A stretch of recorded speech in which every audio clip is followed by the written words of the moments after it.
All right, all right, all right.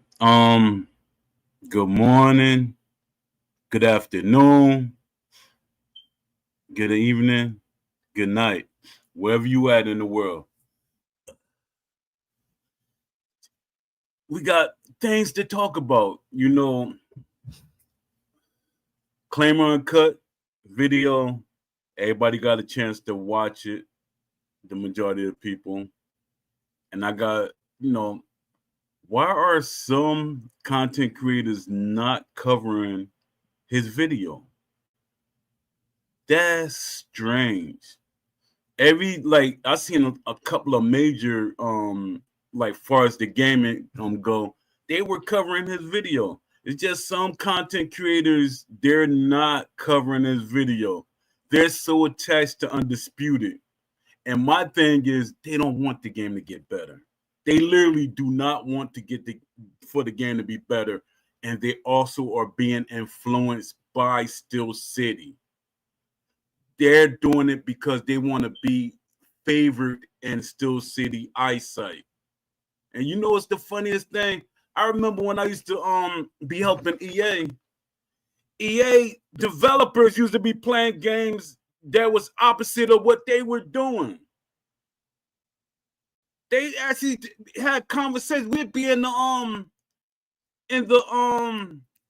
chat in the dad, what the heck?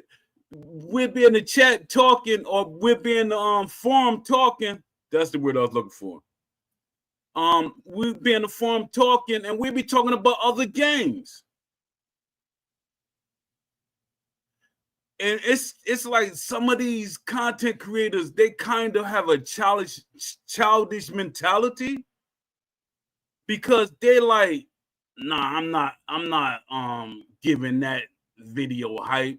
And I know someone like, yo, give me a second. Let me set up YouTube right quick.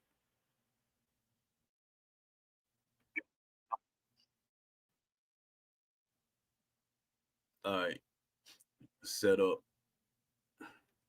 Yeah, but some of them, you got to be the bigger person. That shows maturity when it doesn't bother you that somebody made a game or something. Marshall Mind, Claim Uncut went in on him heavy. It's a lot of people that that Claim Uncut went in heavy, but they didn't hold that against him. Him and his game is two different things. You got to separate.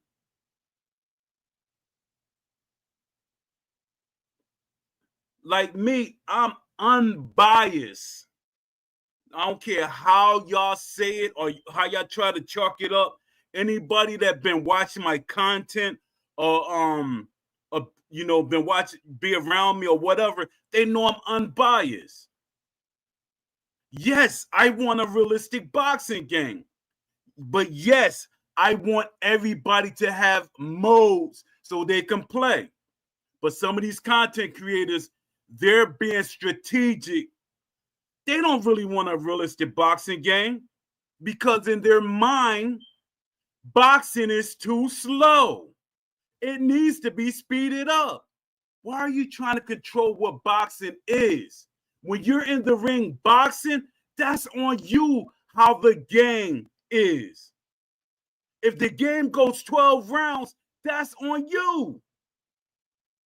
It's not game design. It's on you. We should be getting on them for not giving us things that will make us be able to make the game the way we want. And when I'm talking realistically, boxing is not slow. And when y'all be saying, well, clinching slows boxing down, well, that means you don't know how to stop a person from clinching you. A lot of people let a person clinch, even in real life. People let the person clinch them because half of the time they're tired themselves. They trying to gain back some energy. But a lot of these people are so-called boxing fans that don't do their research. And you can attack me all you want because I did the sport. Am I gatekeeping? Why should I act like I didn't box? That's a lot of times people always say, you're gatekeeping, you're gatekeeping. Oh my God, you're gatekeeping. I boxed. Why should I act like I didn't box? They're making a boxing game. They're not making a fighting game. Well, they weren't supposed to be making a fighting game, but you know what? A lot of these content creators are fighting game fans. A lot of these content creators are MMA fans. MMA and boxing are two different things. Stop calling punches strikes. Go in the gym and say that and watch how quick they run you out of there. They're not strikes. I grew up in a household and my brother was a martial artist. He was a martial art teacher. He taught Kung Fu and other things. And then he transitioned over to boxing. He would never call a punch a strike because technically a strike and a punch are different ways of happening. You do them differently. A punch is not a punch, and a strike is not a strike. Argue with somebody else. Argue with your mama, straight up. That's how I feel right now. Because a lot of y'all always try to find a way to debunk what somebody's saying or be trying to belittle somebody. Me, I grew up in an age that you respect your elders or people that know more than you. If somebody knows something that I don't know about game design and all these things, I'm going to do research. I'm asking them constantly. I'm learning. Now, when you're dealing with a company that's making a product, they're feeding you information to feed back to the community. But are you actually doing research what they're telling you? I do. Always did that. When EA used to tell me, we can't do this. We can't, no, that's too hard to do. We can't implement that. Guess what Poe did? Poe did his research and he went to ask other developers from other companies. They said, that can be done. That's a development thing that they don't want to do. It can be done. Y'all quick to say people are ignorant to stuff. He don't know what could be done in the industry because you don't read and do research. Don't push that on me. Don't push that on me. I'm too old to just accept things. Y'all do. Y'all accept things.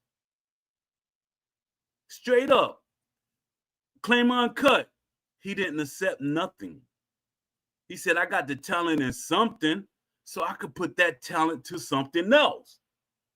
And a lot of people actually angry at him. I think they're angry at him because he's talented. Now I'm also got stuff I gotta say about Claim Uncut video. It's not literally bad. It's just that I have to tell the truth. I have to be critical about things because to me, when you say certain things, they take it in mind and then they try to implement it. And he probably get help to do certain things. I really have high respect for Claim Uncut and he has respect for me. But like I would do to my brother, my sisters, or anybody, I will have to tell you the truth about how I feel, and you should be able to take feedback. It's no in no type of way I'm trying to disrespect anybody or down them. With Steel City, heck yeah, I'm downing them. You got 70 people. You sold over 1 million copies. Yeah, I'm on you hard. I'm gonna be on you hard. Pause and all the other stuff, but I'm gonna stay on you. Pause, pause, pause. But I'm gonna stay on their case until they get it right. I was on EA and I was gonna stay on them until they got it right. And I stayed on them pause, pause, pause. I stayed on them so hard that they asked me for the wish list. Then they came back and explained why they couldn't put things in in the game. They didn't have to do that. Some of y'all are so scared that y'all gonna lose out on opportunities. That scared them hurts things. Which y'all so scared that y'all making Steel City lose their fan base. Y'all accepting the game, and the game is getting worse and worse and worse, and it's losing their fan base fast, quickly. Y'all finding things to do. Oh, we could do this. We could restructure this. We could make a league. We could do that. Come on now. Come on. Y'all got to do better, man. Y'all got to do better. We all grown. Even though I'm older than y'all, we all grown. Y'all protecting grown men. You cannot pay me for nothing. I never will be a sellout. Never. I had plenty opportunities to be a sellout for different things. When I was boxing, they tried to pay me to be the type of person that comes in there and help another person, like came out the Olympics or something like that, like a stepping stone. I wasn't going to be anybody's stepping stone. Because it would have looked good on somebody's record. A highly talented heavyweight boxer who had a great amateur career. Now imagine somebody that came out the Olympics or something and fought me, and I didn't really have a good training camp or whatever. My thing was I was trying to build my record up. But that neither here or there. Let me stay on topic.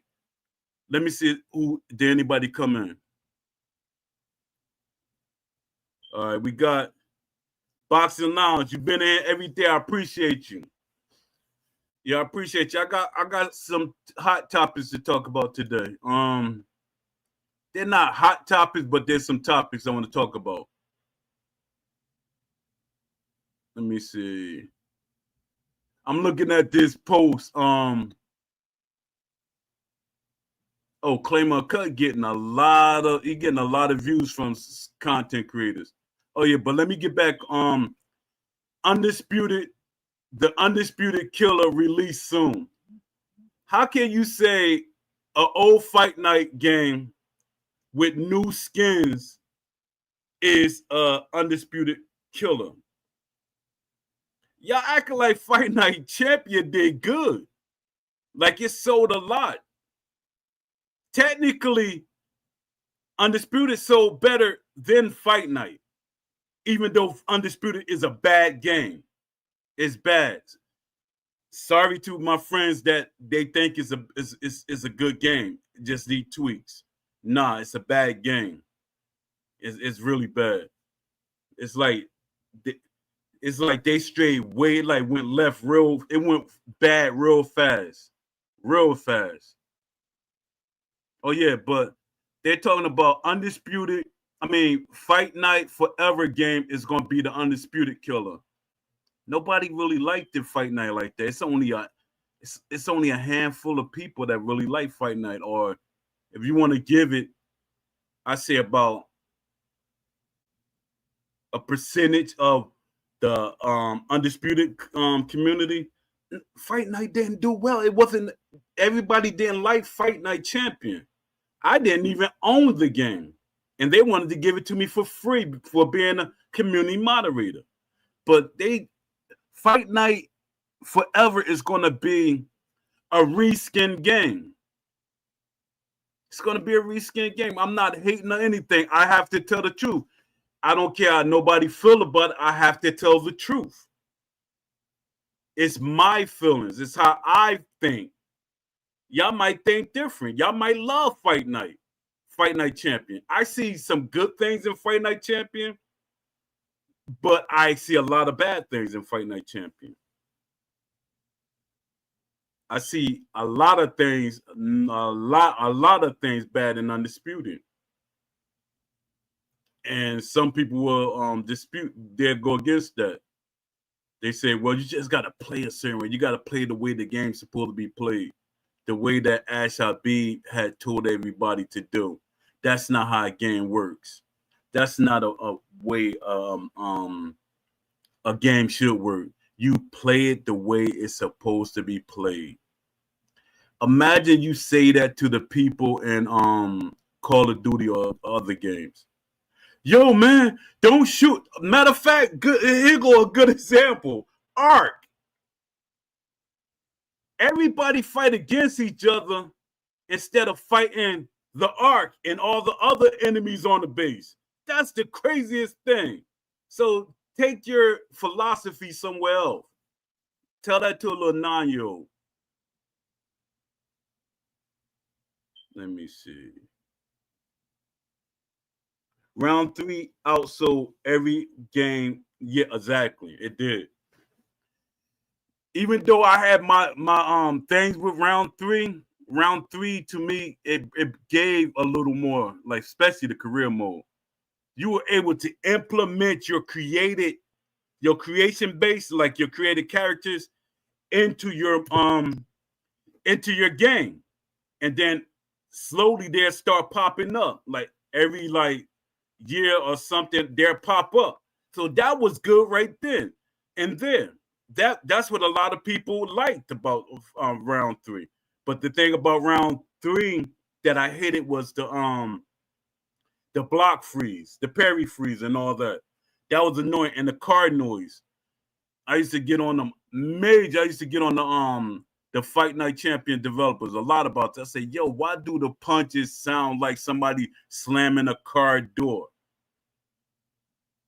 Fight Night Champion, slow zombie footwork, semi-auto blocking. It's arcade. Yeah, it is. And what they're saying is with the Fight Night Forever, they're talking about they found a way to get into the tendencies and make everything look realistic. And a friend of mine, Don D, shout out Don D 205, he adjusts the sliders. So that was my idea. If I wouldn't have kept pushing up for the tendency sliders, that game would have been garbage. And it's the messed up thing. Steel City probably wouldn't have had these major problems, even though it's problems in the game. But if they would have put tendency sliders like I've been telling them forever until they fix the game, the tendency sliders, more people would have been playing the game, and more people would have been doing different tendency sliders to make the game look realistic. But Steel City, their thing was it's not important. And their thing is, I'll keep saying, whoever's on their team that's saying that online is not important, they're trash and need to be fired. Straight up.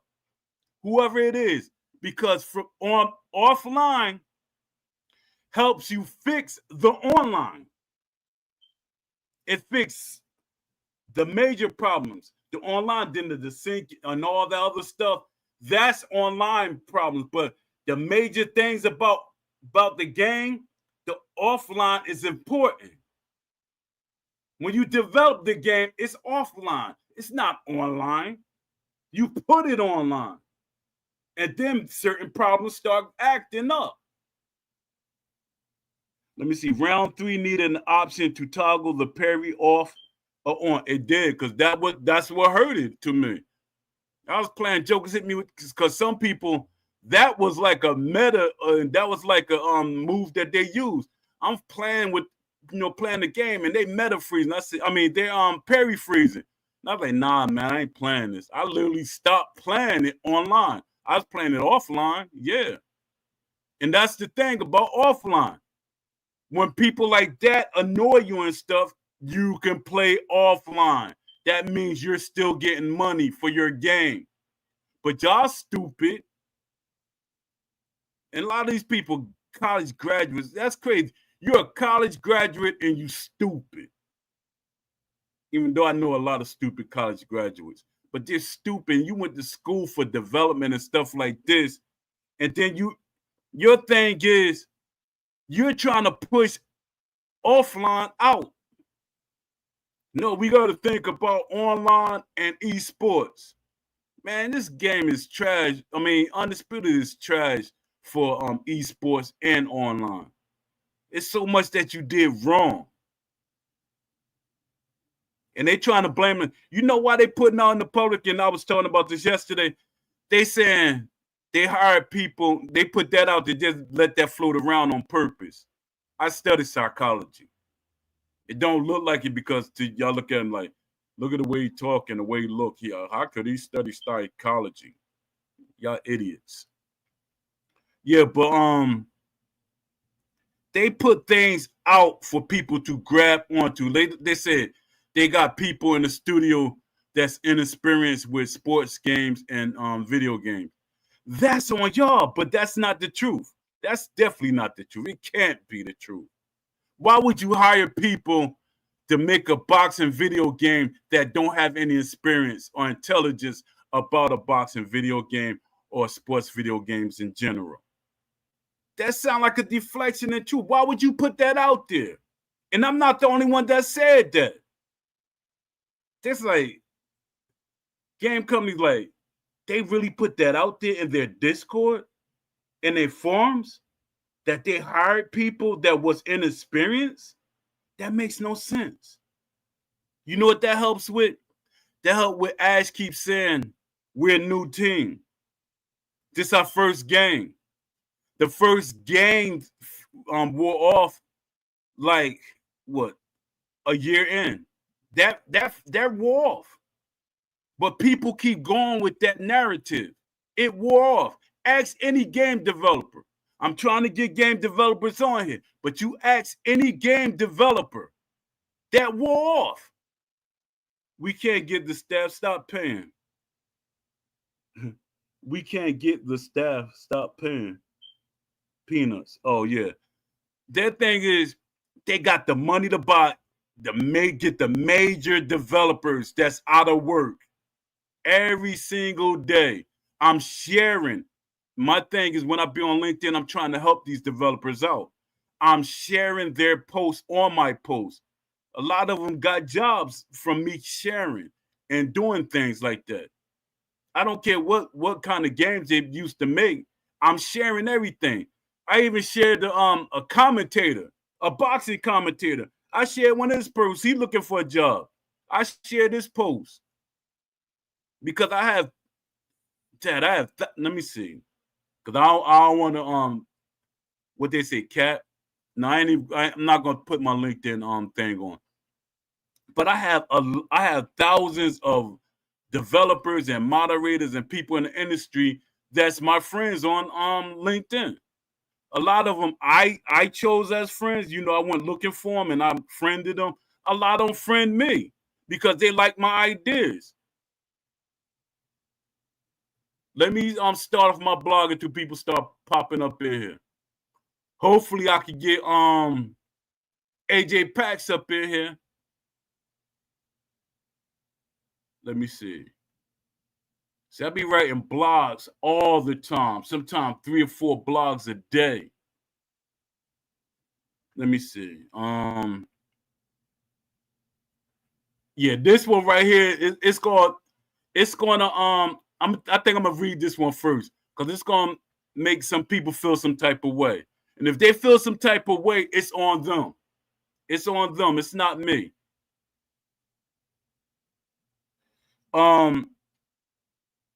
This is a case study. Research. Content creators versus independent critics. How 3 decades of gaming history reveals a corporate influence, creator compliance, and targeting of independent voices. Sounds very familiar. When assets become a leash In every gaming generation, one pattern repeats itself. Companies rewarding the creators who play ball and push the critics who don't. That's what Will Kinsler did when I was with EA. He called himself pulling me in and helped me, push their narratives, but I couldn't do it. I was a community senior community moderator and everything, community leader and everything. But my thing was they kept giving me titles and stuff. Community leader, I don't even think that even exists, but they gave it to me. But they was trying their best to make me lie and lose my passion for boxing. No, I want a realistic boxing game no matter what. Get rid of me, but they would never get rid of me. They tried. The community backed me. They pushed for me to come back in the forums, and they pulled me right back in. Brizzle, one of the developers, he asked for me to come back in. He was on my side. Why can't he be passionate? Why can't he want these things? And it was crazy. Brizzle couldn't really say certain things out loud, but sometimes he did.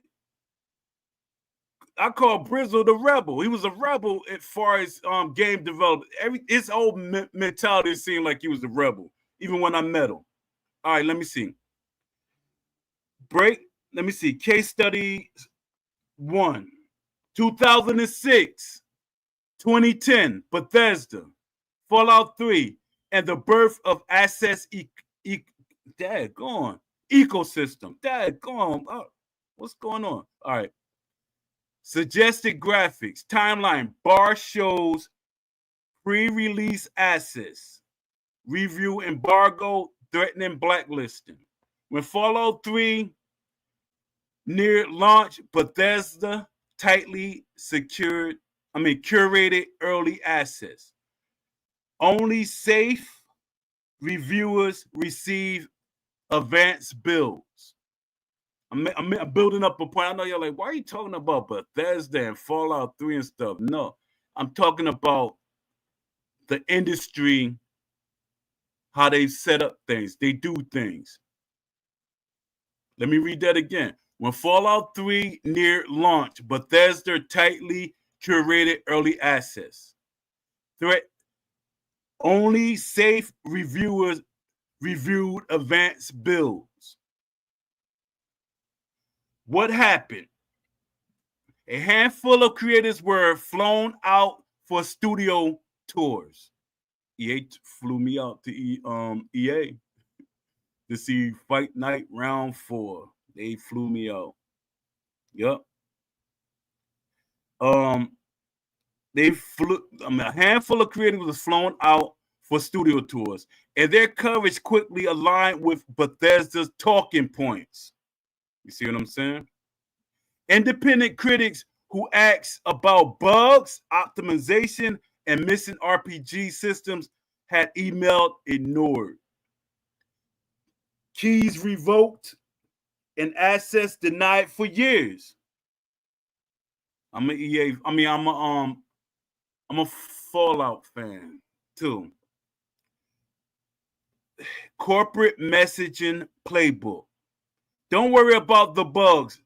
They'll be patched by launch. Sound familiar, don't it? The AI issues are exaggerated by people who didn't play it correctly. Sounds familiar, very familiar, right? But this talking about Fallout. But it sounds familiar. It sounds like an industry blueprint. Some outlets are just negative for attention. People trying to get attention. Dude, my thing is, do y'all think I'm really trying to get attention? Really? The game is more important to me. Having a realistic boxing game is more important to me than attention. If it was up to me, I wouldn't have my face on screen. Because my first thing is when people see me, they say, look at that old disgruntled man. Look at the OG. But I don't care. I'm showing that I've been here from day one. When I was here almost when there was a first boxing game. And older people play video games. So whoever making up the logic that they don't, you're idiot. You're stupid. You're really stupid. Sounds familiar? It should. These messages patterns repeat everywhere today. They're banking on y'all being ignorant to the industry and the things they keep saying over and over again. And my job is to stop that nonsense. I don't care who don't like me. I don't care. My wife and my son is all I need, and my mother that I take care of.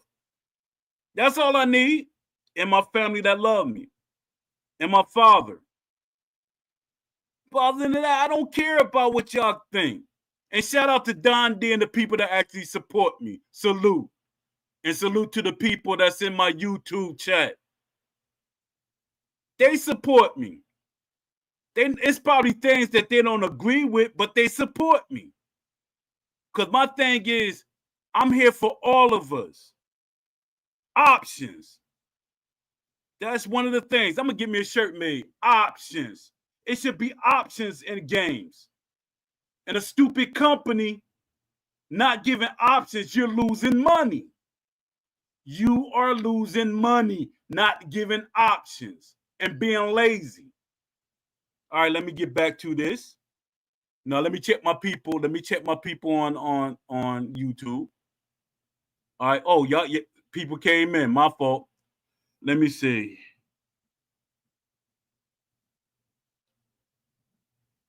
What's up, Blaze? Appreciate you popping in again. Salute. Kenisi, I appreciate you popping in. The judging is so poor and undisputed. It's so inconsistent. Facts. And my thing is, I could see it in a story mode, like, janky like that a little bit, because in real life, everybody don't judge. I mean, they don't, now I'm speaking in judging, about judging. All judges don't see the same thing, because you might be hitting a joker with a lot of right hands, and you think that you hitting them with like strong punches, and he hit you with like, let's say you hit him with 5 hard punches and dazed him, but he hit you with 15 punches in general. They was pity pats to you. They're going to get more. They're going to, depending on the judge, they could say, well, he's more effective. He hit you with more punches. Even though you dazed him, the other judge going to probably take your side. So the third judge might decide. They might decide, everything. But I understand what you're saying. You should be able to turn that off and let it be straight up judging whatever you see. Box Eye View, what's up, my guy? What's up, my brother? Yeah, let me read this. Let me, because it's going to show you a lot of things. All right, the relevance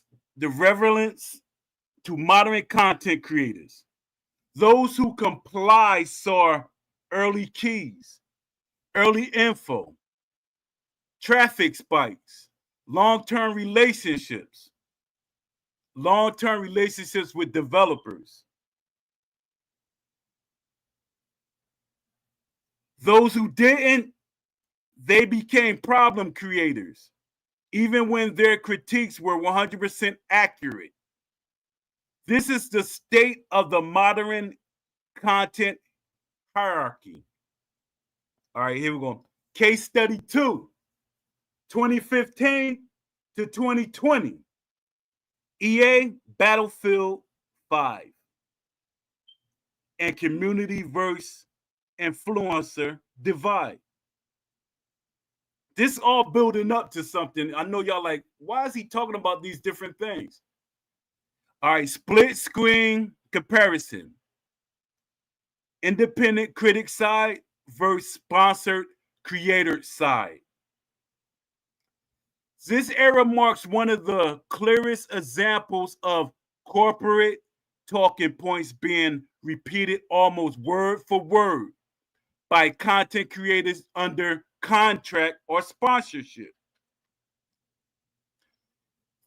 When Battlefield 5 came under scrutiny for historical inaccuracies, gameplay imbalance, performance issues, independent critics raised concerns immediately. Creator compliance. EA partnered creators repeated nearly identical lines. It's just a beta. Everything will be fixed. People upset are still trolls. If the devs say it's fine, it's fine. Many took this stance before actual testing. Some did it before even playing the build. The backlash. Gamers noticed the unnatural unity in calling out creators for siding with EA instead of the community.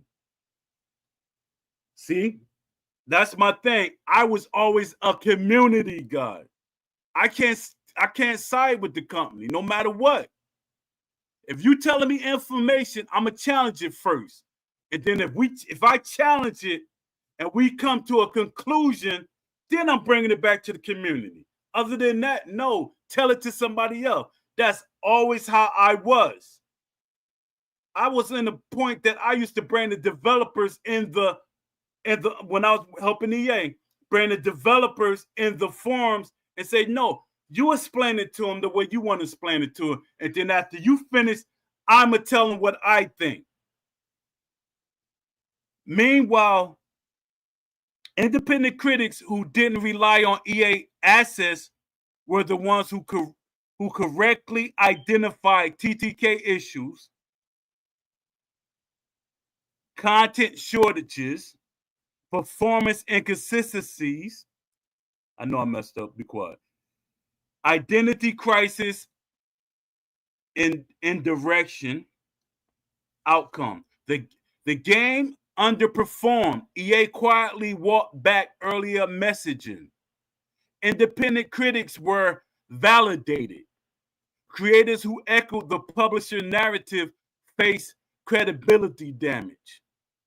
That's what a lot of these content creators now they gotta walk a thin line because your credibility is not going to stand up, especially if they make a Undisputed 2. People asking questions that you're knocking down, and Undisputed are literally proving that the people that's being critics are right. Studios will let creators take the blame for bad messaging. The creators who repeated the lines paid the price, not the company. Case study 3, 2021, 2024. Boxing games, Project Saver, narratives, and the suppression of honest critics. Character silhouettes of companies favoring creators versus independent critics.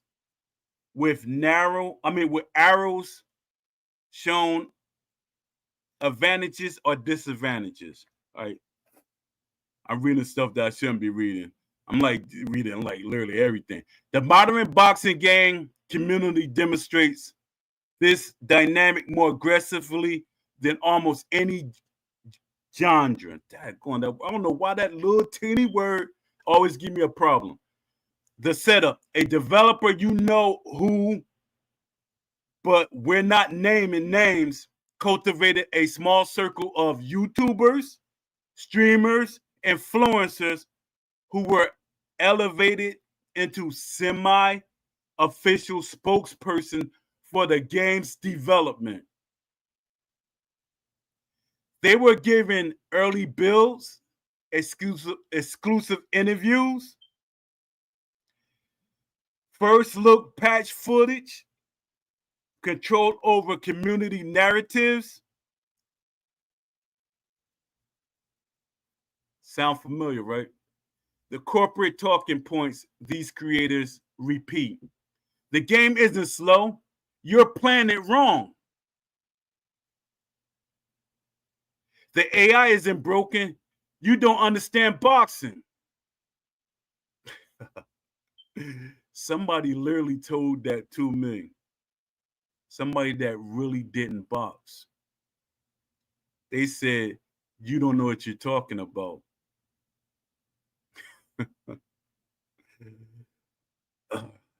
The devs are listening. Big things are coming. They said that from day one. The devs are listening. Big things are coming.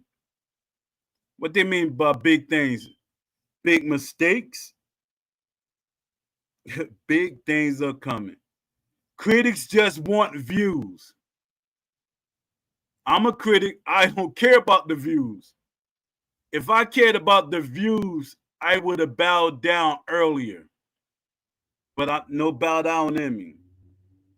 Critics just want views. And somebody that I could literally vouch for, Box Eye View, he doesn't do what he do for views. They happen naturally. He doesn't do anything for views. He's a humble person. He's a more humbler person than me. I'm humble, but he's more humbler, if that is a word. Meanwhile, independent critics showcase broken mechanics, analyze animation flaws,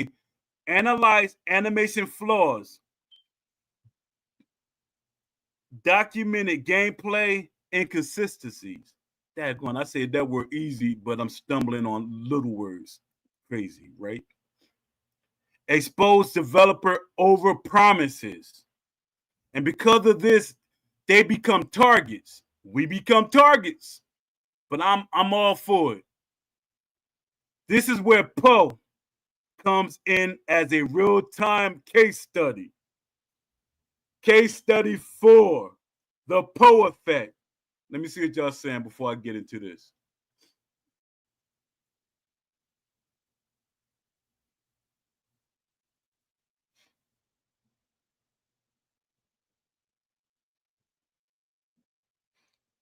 What's up, Leafy? Shout out to you. Pound for pound boxing game. Shout out to you, Leafy. What's going on? He said he chilling. Yeah, I just be chilling, brother. Just by me saying it like that, it sounded just like you. um, Box Out Review say all love. What's good, everyone? Hey, Smo, what's up, my brother? Just getting into this. You know, I got a lot to talk about, but I'm getting into this. I got some stuff to say about Claim Uncut. It's not negative. It depends on how you take it, but it's not negative. It's not negative at all. But let me go through this first. All right. Case study 4, the Poe effect. Why companies and some creators target independent critics like Poetic. Drink to you. Poe. A heat map of triggers, honesty, accuracy, independent, refusal to play along. All of that. I refuse to play along with what Steel City want me to do. Refuse to. They didn't, when it came to being a creator, they didn't take it from me. I left. I they had a creator thing. I didn't want to be a part of that no more. You can't give me nothing because people say, "Oh, you could be paid and you'll follow suit." No, not at all, not at all. Like I said, when I was boxed, I was offered large sums of money, literally kind of to take a dive. But that ain't in me. It's not in me. To make their boxer look good, it's not in me. It was I literally, what made me stop boxing literally, I stopped boxing because I tried to sit out my contract. And what happened was when I set out my contract, life happened. Bills had to be paid. Things had to happen. So boxing took a back seat. And I know a lot of y'all say, there's boxers that work that still box. But with me, I put my all into boxing.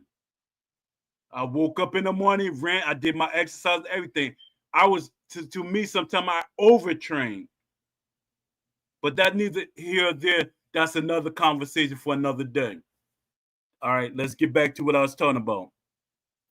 Reason number one, I expose the gap between marketing and reality. Companies hate critics who break down mechanics frame by frame. And I know a lot of y'all saying, did you really break down frame by frame? Yes, I did. I could tell you frame by frame what's wrong. But then you're gonna have some of these content creators, not the ones that agree with me and not the ones that's being logical. Companies hates critics who break down frame from frame. Company hates critics who point out design contradictions. I do it all the time. It's a lot of contradictions. A lot of people do not question stuff. They see what's wrong. This their first game. Man, stop that. Stop that. This their first game crap. Stop. Come on, Paul, you got to get them a break. This their first game. Stop. Even developers are saying it. 5 years, that they way past their first game excuses. They was past their first game excuse the first year and a half. Stop giving them that excuse.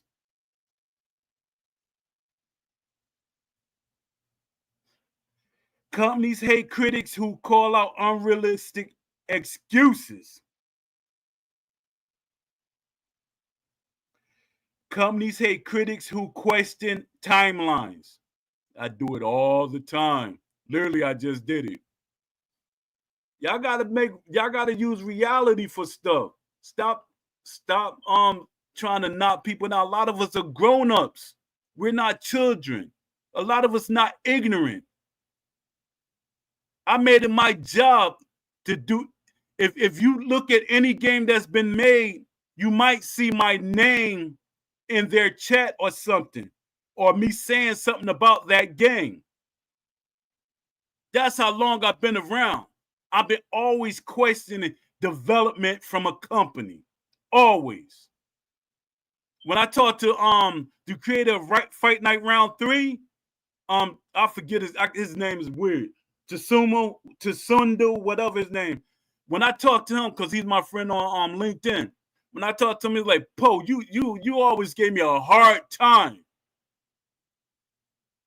I wasn't accepting anything. A lot of people was accepting. No, man, Fight Night Round 3 this and Fight Night Round 3 this. I was questioning about everything. When people were saying, yo, we can't do this, can't do that, and I do my research and I'm asking other developers, it can be done.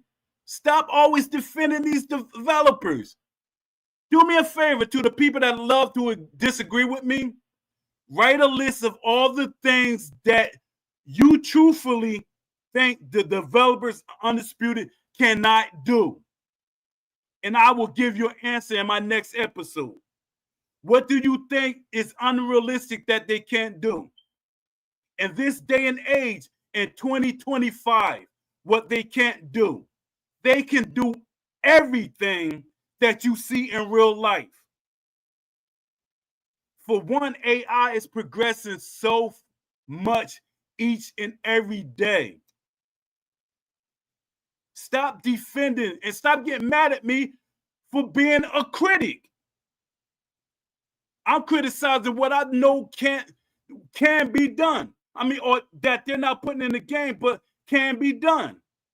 Their thing is when Wilkinson came in, he was like, "You're putting too much in this game. What are you gonna have for the next game?" Ash even said that. He said, they said, you want too much. Ash said that at least 3 or 4 times. They said that I'm asking for too much. His first thing he should have said, well, thank you, but I don't need your help. Thank you, goodbye. That's what Ash should have said. But Ash is too timid. Ash is too nice.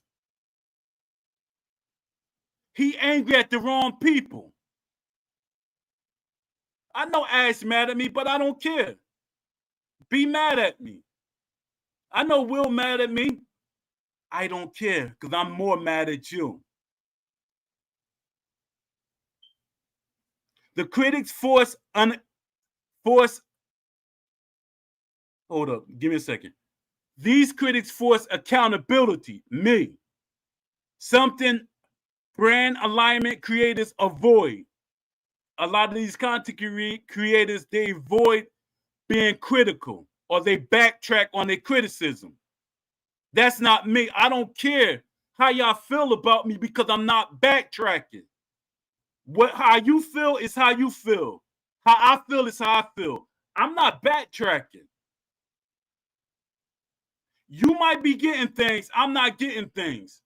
Even if they were giving me something, I'm not backtracking. Period.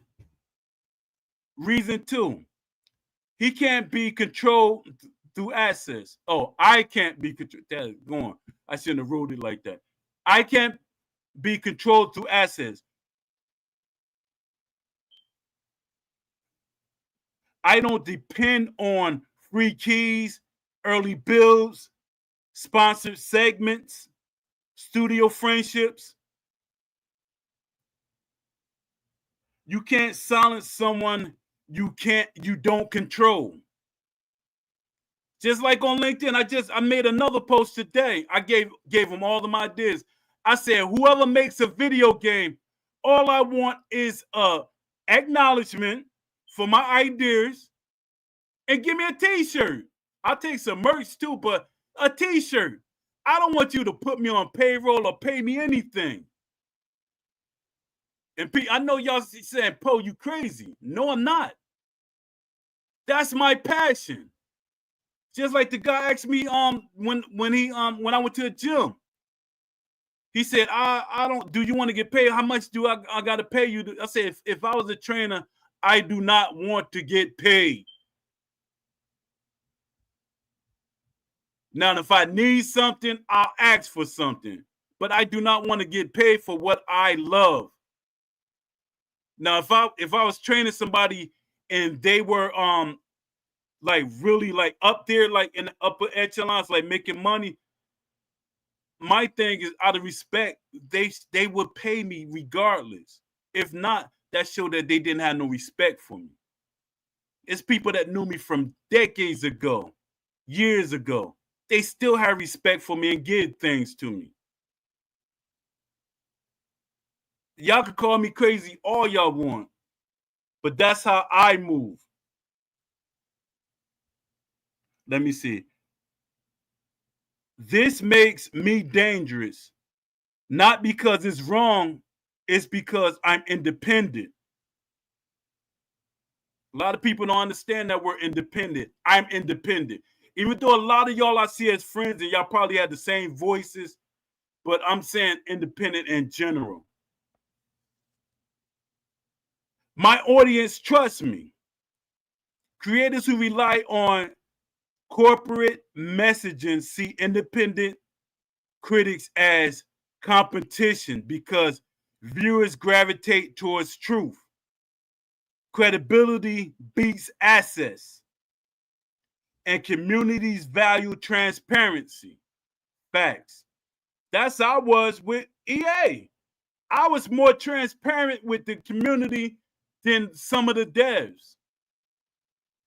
And they never got on me about it. That's the craziest part about it. They know what to feed me, but a lot of things they fed me that, I wasn't really supposed to say, but I was telling them. Because I wanted the community to speak up. I don't want them to be blindsided by something that they didn't want. A respected independent critic threatens the exclusivity access economy. A person like me threatens access to things that most content creators get. But I know they probably gonna build up something to go against Poe. Technically, you can't. It's nothing you could really go against me on. What, I'm old? So what? You got to get old someday. I'm very healthy, very healthy. I eat healthy and everything. I'm healthy. So you calling me old? That's not a diss to me. OG, that's not a diss. Some people say OG just to be old head and OG to disrespect somebody, but that's not stuff like that. Don't bother me. All right, I disrupt the corporate PR pipeline. That's my thing right there. I'm right at your jugular. The PR pipeline.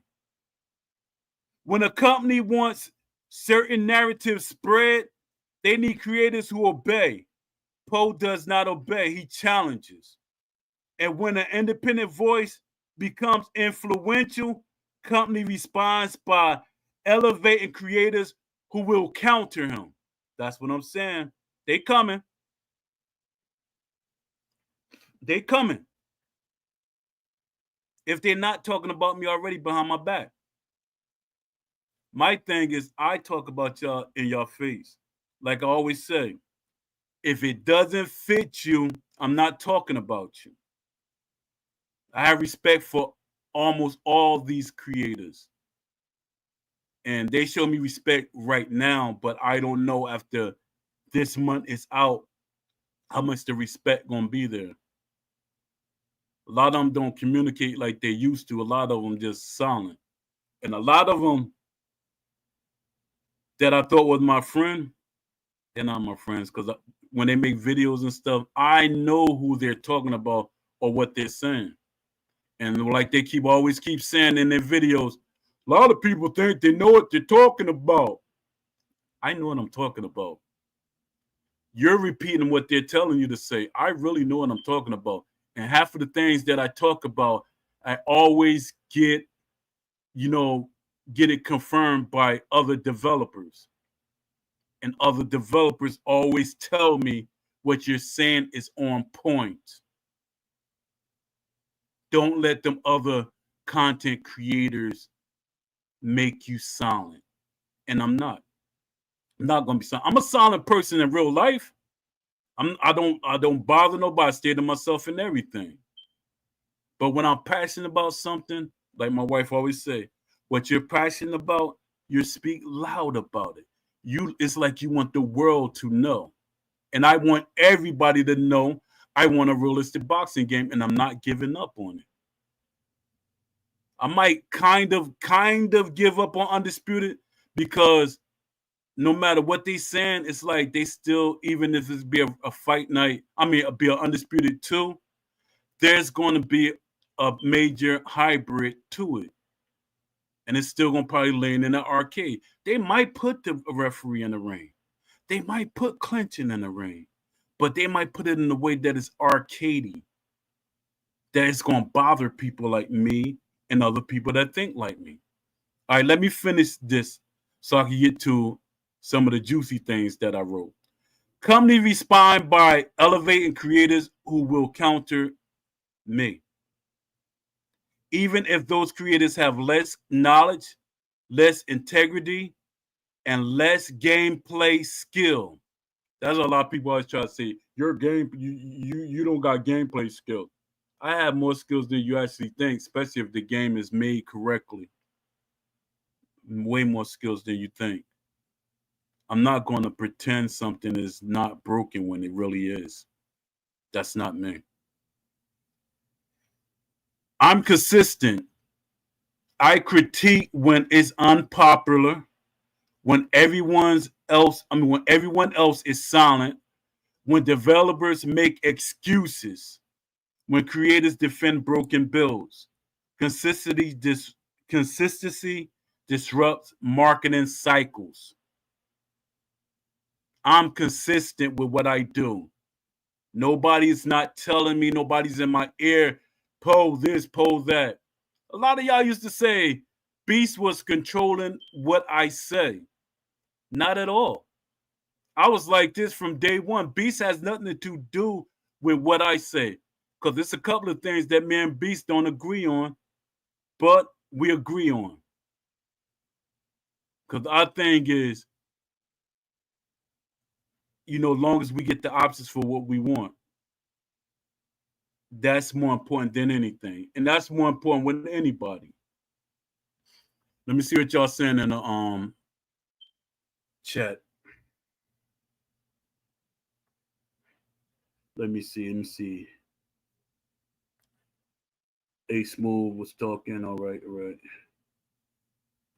Claim needs a team with him. He really does. He really does. How can someone's idea be an ambitious to be put in a game that doesn't make sense at all? Of facts. Blaze, I would love to team up with Claimer and be a part of what he's making. He shares my vision and intention with my project. No excuses for any unrealistic gameplay from Steel City. People are too soft on them. Exactly. Facts. Oh yeah, Leafy. See, your thing is, and I might do it for you. You got a campaign, like your thing is you got to do like me. My thing is I'm a good team builder. I can build a team. I'm great at it. I'm an expert at it. So I think my thing is if you can get Claimer Uncut on board for a project to be a part of this project, and you could get the Fight Night Forever, whatever differences y'all have, y'all just get rid of it, and y'all come together and y'all can make a better game. Y'all can make a great game. Imagine y'all come together like Voltron. All right, check it out. Paroxys and iGame you watch are hard on the game. Yeah, like hard right now. They like, yo, that's crazy. My thing is, oh, what's up, King Juice? That's my boy right there. That's my homie right there. Appreciate you popping in.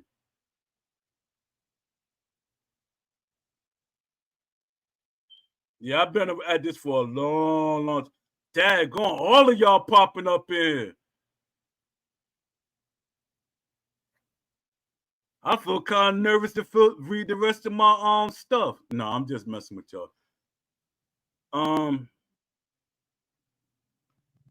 Age or OG isn't bad at all. It's a good thing. Yeah, it is. I'm happy to be old. I outlived a lot of people, and not to say it's a bad thing that I outlived them, but it is a good thing that I lived. Claimer needs to do his own thing. That is made good, and I'm not a fan of him. Exactly. See that? You see, you're saying what's right, even though y'all have y'all differences. Right is right and wrong is wrong. All right, let me read the rest of this.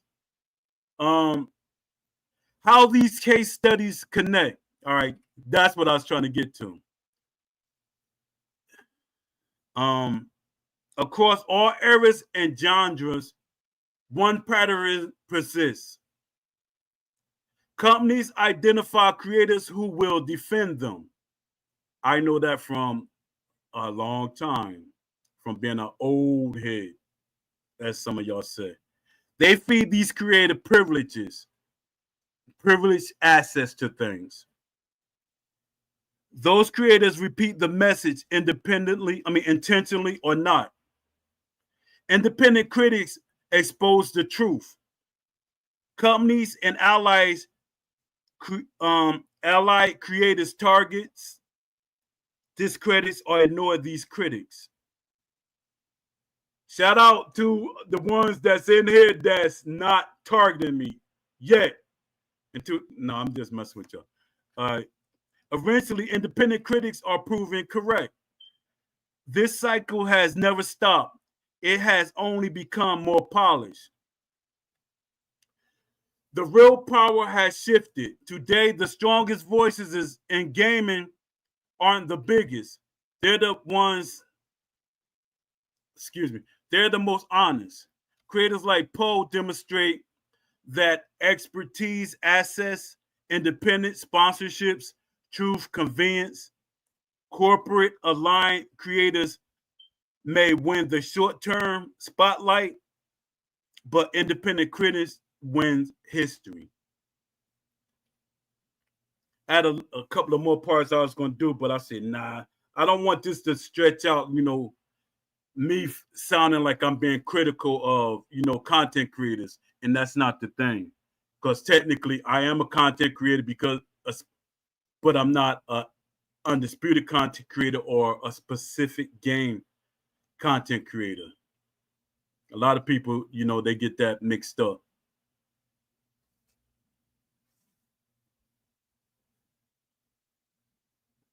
Dad, I'm looking at some of my stuff that I was writing. It's kind of repetitive, so I don't want to kind of read them. Let me see, because I did a post about claimer and cut.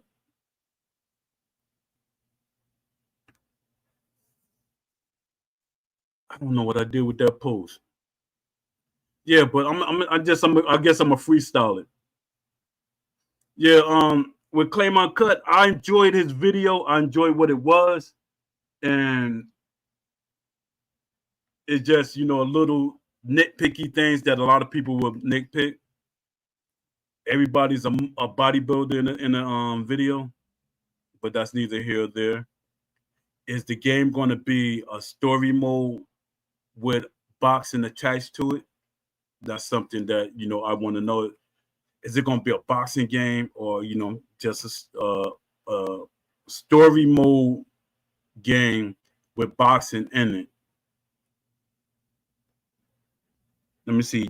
Jew said I was supposed to get on here and chat, but you had guests. Laugh. We need to set up just me and you one time. Yeah, man. I need to get a conversation with you. I'll be trying my best not to do a 2 hour show. Cause even with this, with today, I mean with my everyday conversations, they supposed to only be 1 hour. And people always end up keeping me in here for more than an hour. Because I'm gonna do every day for December over 2 hours.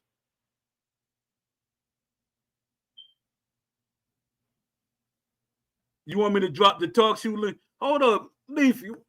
How you don't have the talk show link?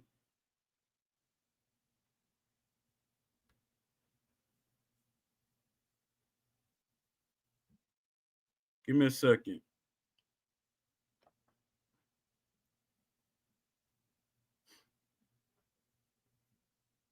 Yeah, I'm trying to get a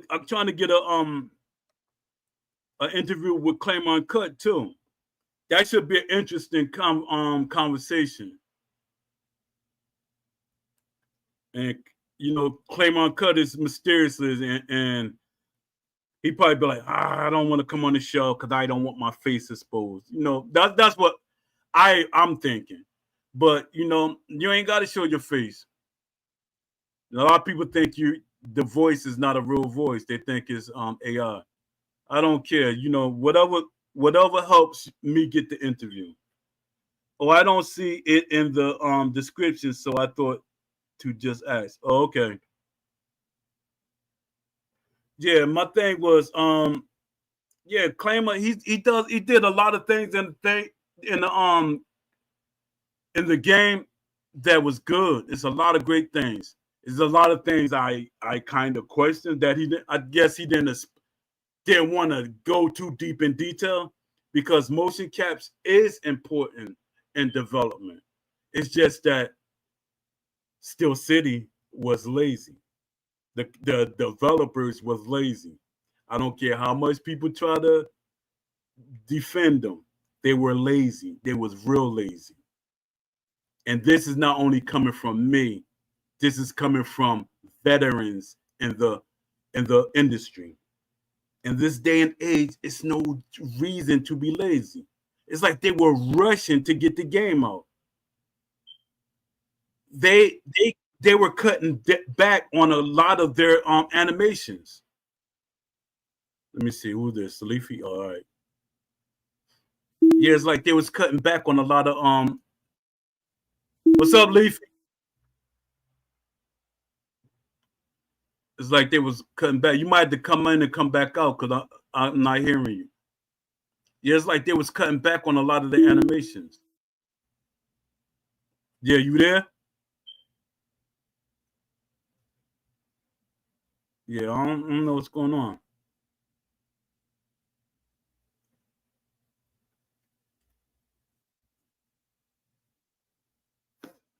People invest in things and they want to see a return, so I know they got sped up a lot. But that's the thing. See, when give me a second. When people say, Leafy, try to come back in again. When they say that they should have been still building the team. They're not really building the team. You got all that money. Hello, Poe. Oh yeah, what's up, Leafy? Hey, how's Let it me going? ask. Give me a second. Let me answer this question about what King Ju said, and it's valid what you saying. Probably the worst thing happened when getting all that funding. That and they sold a million copies. Because when you get that much money, you post a smart person. See, Will's supposed to be smart in the industry. I'm smarter than Will when it comes to being in the industry. I know that they didn't have the right hires. I knew they didn't have the right hires. Whoever's a team builder on their team, they're garbage. Fire that joker. Get rid of him. He's not a team builder. They don't have the right developers in place. And it's not just me saying this. And they could have, like, if they was going to rush the game out, they should have had a team that was going to put that version of the game out, and they still had another team working on a better part of the team. I mean, a better part of the game. It's crazy. All right, Leafy, what's up? What's going on? Nothing much, Poe. Just got off of school. Oh, How about okay, you? okay. Yeah. Everything's good. Everything's good. You know, I took my mother to the hospital. I mean, to the doctor, and then that's what made the show later than what it is. But I think it's good that I did have the show kind of late because I got more people in here. I got Yeah. the legend King Juice in here. I had Jay stop by. We got Jay and Juice, man. They don't really pop up a lot, but it's good they're here. Yeah. Somebody say they be shadow watching. No, I'm just playing. But it's a lot of people be shadow watching. I think it's from the team. I think it's from the Undisputed team and some of the developers that's on LinkedIn. For some strange reason, developers scared for me to interview them. For some strange reason. I don't know if somebody was talking in their ear or what. They're just scared. They like Brizzle from he said, Paul, I gotta decline. And that's weird. But he don't want to burn his bridges. He don't want me to say some questions that's gonna make him burn his bridges. And a lot of people don't understand that. They say, no, bro, you should push it. You should push it, man. Brizzle needs to be on the show. No, I'm not going to push nobody to be on the show. Yeah. No, that Oh, makes sense for Brizzo. yeah. But it don't make sense for the other developers that don't have no connection. But their thing is the way the way the I guess the way gaming is going nowadays, people getting fired and stuff, they don't want to mess up their opportunities by saying the wrong thing that's going against other companies. They'll say it behind closed doors, but they're not gonna say it out in public, which is crazy. My thing, man, you got I be telling them, I say, y'all got people thinking I'm just saying certain things. They, I'm even though I could show evidence of what I'm saying, but when it's coming out of developer's mouth, like on my show or something like that, it makes the my points more valid. Yeah, did you hear what I was saying about you should hook up with, if you can't hook up with Claimer, or if y'all can hook up, that'd be a great thing. But Claimer and Cut, and you hook up with the Fight Night Forever team, that could be a good collaboration. Yeah. I mean, I think it'd be cool to work with the Fight Night Forever guys on a game. Like they could do like the graphics, and I can handle Yeah, like the coding side of things. But yeah, I don't know. It's kind of up. It's like it's up to them if they want to team up for a game.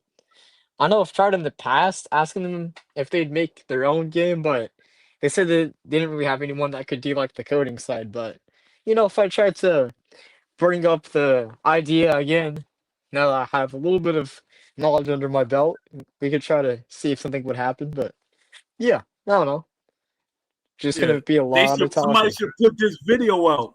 Put this video out, because my thing is right now, people better jump on it, because I put out that document on LinkedIn and I got almost 2,000 views on it. Really? 2,000 views. I got Dang. almost 2,000 views on that post from game developers. Well, over 1,000 views. I might be over, because the numbers the numbers is going high so fast. I'm like, Dad, going. It's like the numbers, like it's like you looking at a clock and the numbers keep ticking. So I might be over saying 2,000, but the numbers are like really going up there. Let me see. A Nice. Smooth said, "I feel." What'd you say? I said nice. That the post is Oh, getting a lot of traction. yeah, that's great. I feel like A Smooth said, I feel like that last interview that happened with all the content creators, there was a lot of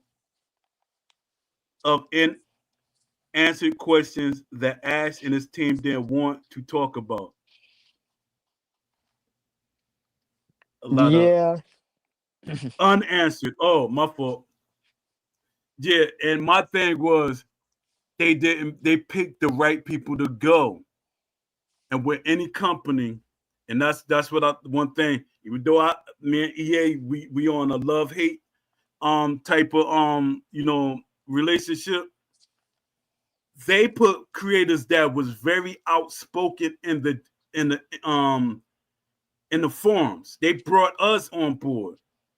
Even though I had the job, I was still outspoken. They're like, Poe, are you gonna be in the community, actually be like the people, or are you gonna be like you part of the team? I said, why can't I do both? My thing is, you can't silence me from something that I want. Before y'all even chose me, like I always tell the story about when EA kind of discovered me. I was in the IGN board.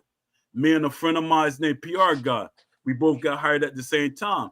But they love my passion, and I brought the whole community, the IGN community.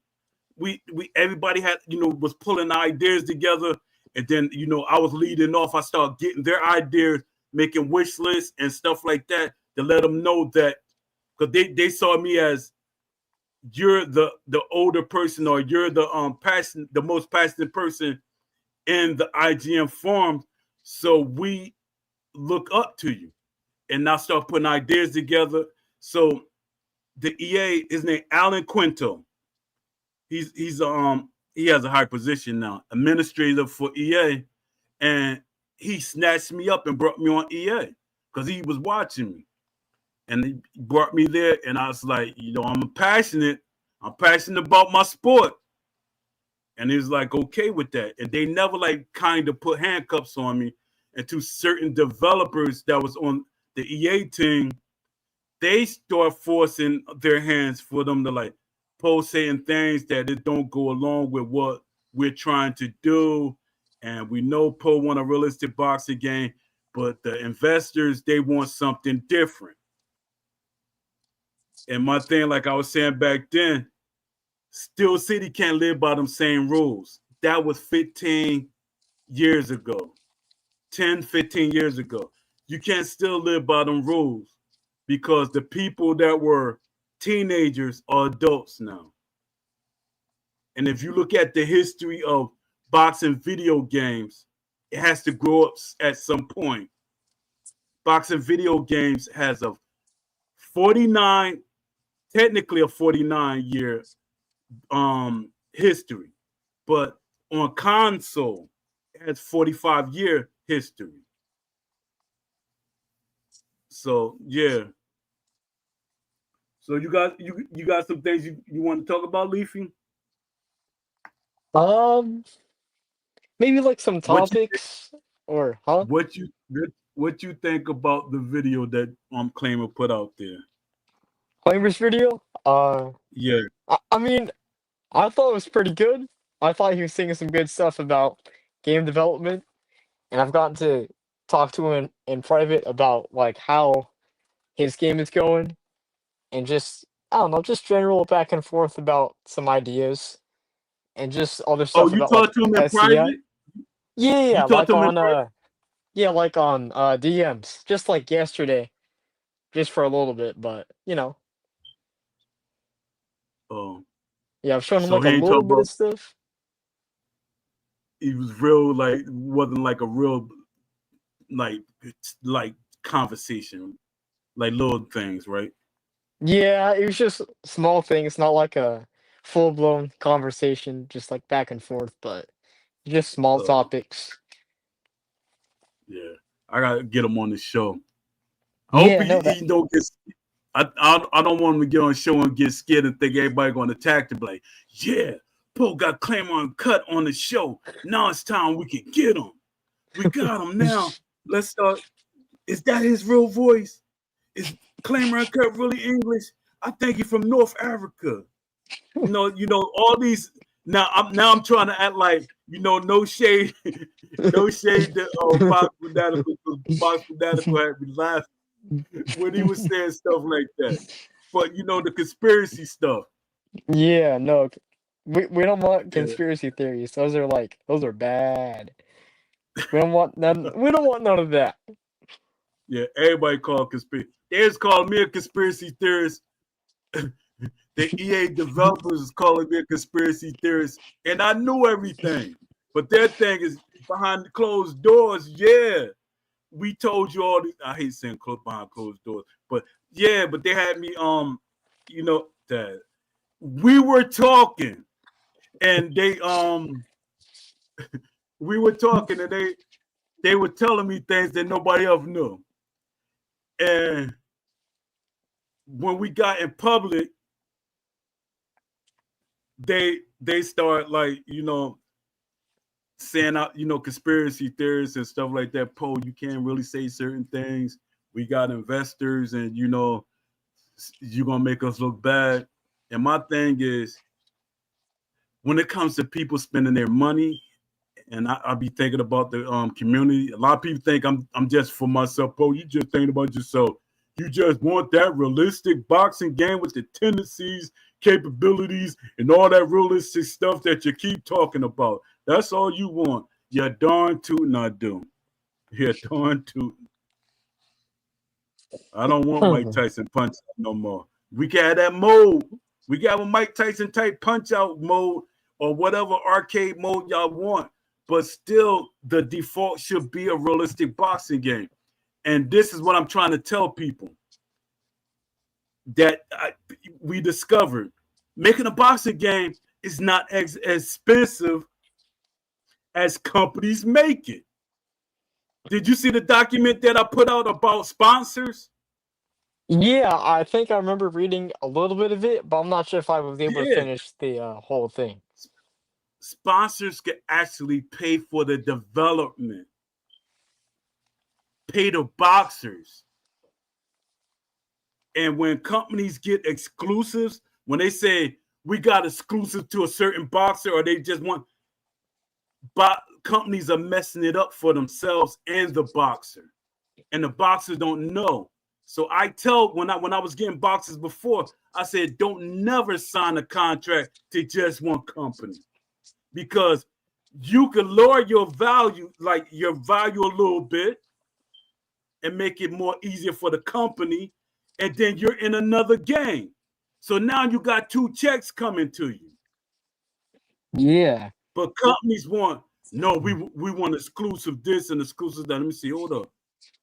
We got AJ Pax popping in. I thought I heard somebody pop up. All right. I might be being paranoid because I'm saying certain things. The company's gonna get mad at me in let me stop playing. A Smooth said, what's Leafy thoughts on the state of Undisputed and the company as a whole?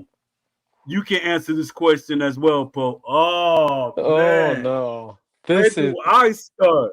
this is gonna be a Dad, field come. day. It's gonna be a field Dad, day. come. I've got a lot of thoughts. I've You got a want to go lot of first? thoughts. You want to go first? No, I'll let you go first, Poe. I'll let you go first. All right. I'm a little bit unfiltered with my thoughts, so I gotta ease into it, if you will. All right. My thoughts with the game. And I got to include certain things in it that, it might get some people mad. Actually, I don't have to include them into it, the content creators, because I literally, read off what I was reading, and they know I didn't mean them. I didn't like, if the shoe don't fit, you ain't gotta wear it.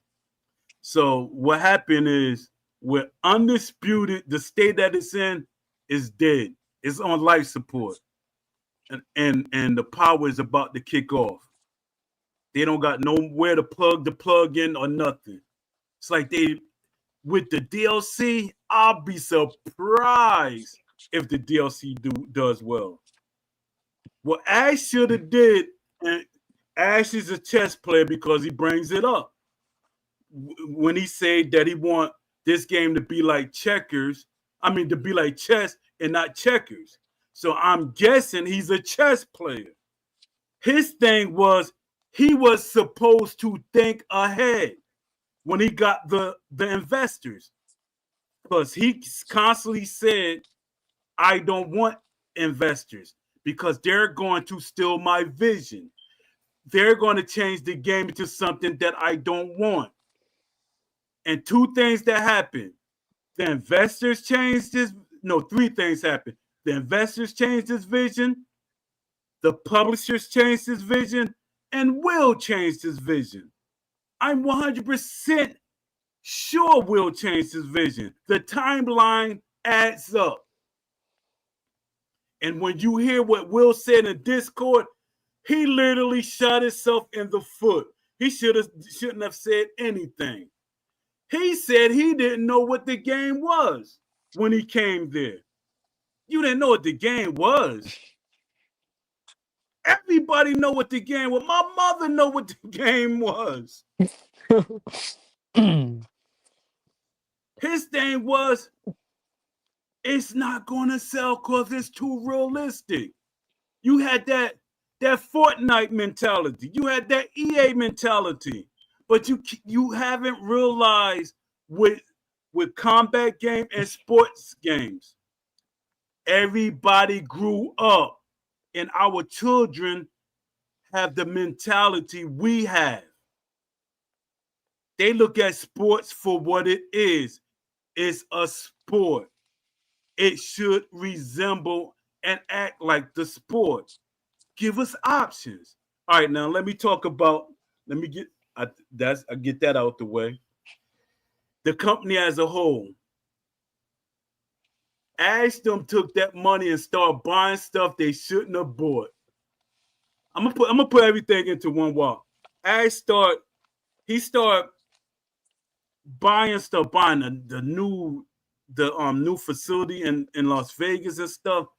You should have been hiring animators. He should at least have 3 to 4 animators. And that's on the low scale. 3 or 4 animators. That's why they skipping on a lot of the mechanics in the game. You need animators. All that mocap and no animators. That's why the boxes are rubber banding. Their punches are rubber banding. You're skipping animations. We see it. Their thing is we don't pay attention to things. Like when we watch, I know people hate when I say NBA 2K, but I'm gonna talk about NBA 2K. When you see certain things on NBA 2K, you be like, wow. You cannot ignore certain things that in NBA 2K that give you the wow factor. That's what I'm talking about. There's things in UFC 5 that has the wow factor. I don't play the game. Don't like UFC. Let me see. I'm jumping all around the place. Let me see. The state of the game. The game is trash. It's literally trash. It's Yeah. like I'm like, they really trying to support this game. Once Ash said what he said, like I keep saying, once Ash said what he said, everybody should have been like, I'm shocked that DLC sold. Once Ash said what he said, everybody shouldn't have bought nothing. I'm not trying to like shoot down the company, want the company to fail and all that. But once Ash said what he said, he told the truth that little one time before he looked over at Will, and Will probably looked at him and said, man, what the heck are you talking about? That ain't what we rehearsed. Should have took the money and hired super veteran coders and a mocap facility. Exactly. On LinkedIn, I seen at least in the last 2 weeks, I say about 25 to 50 coders. Not the mocap. They had people that are what they call mocap directors. He don't even have a combat engineer or person that do combat. That's their specialty, to make sure everything is on point. He hired everything except for what he need. He hired the office assistants to the office assistant. What the heck are you doing with your money, man? This joke, they hiring people like, I'm like, yo, oh, dad, here you go. AJ talk about sending a link. What happened to y'all? Oh, y'all spies? All right, there you go. Yeah, you missed out on the conversation when I was talking about Claim Uncut video. Has a lot of potential. I just want to know what kind of game it really is. I want to know Yeah. what his. It's kind of dark. I wonder, is it going to be a goth type game? I think it's supposed to You be know, more of like a gritty boxing game. Like to show like the brutal side of how boxing is. That's what I kind of get, because there's like a story mode that I saw, and it was kind of like an underground boxing type thing. So, yeah, yeah. I hope it's yeah, but it's realistic though. It looks good, yeah, but you know. yeah. That's what I'm hoping too. But the thing is, he got a lot of support. His name holds weight by itself because Yeah. he's passionate. It's passion.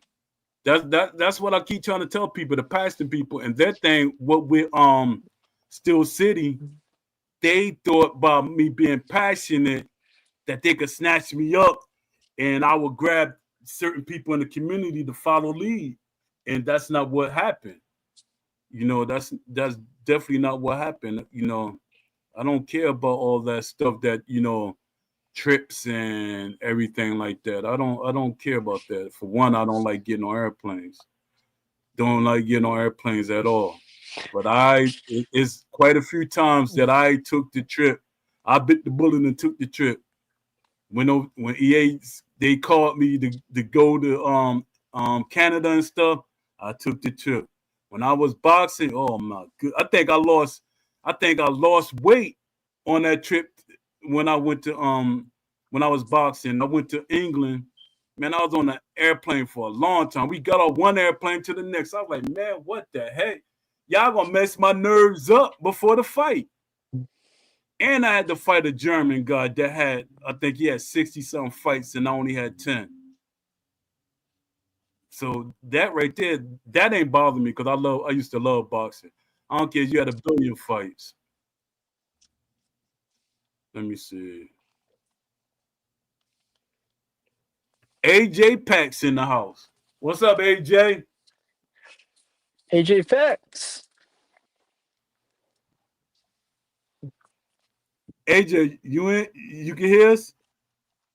I guess he's still trying to figure it out. You know how this program does.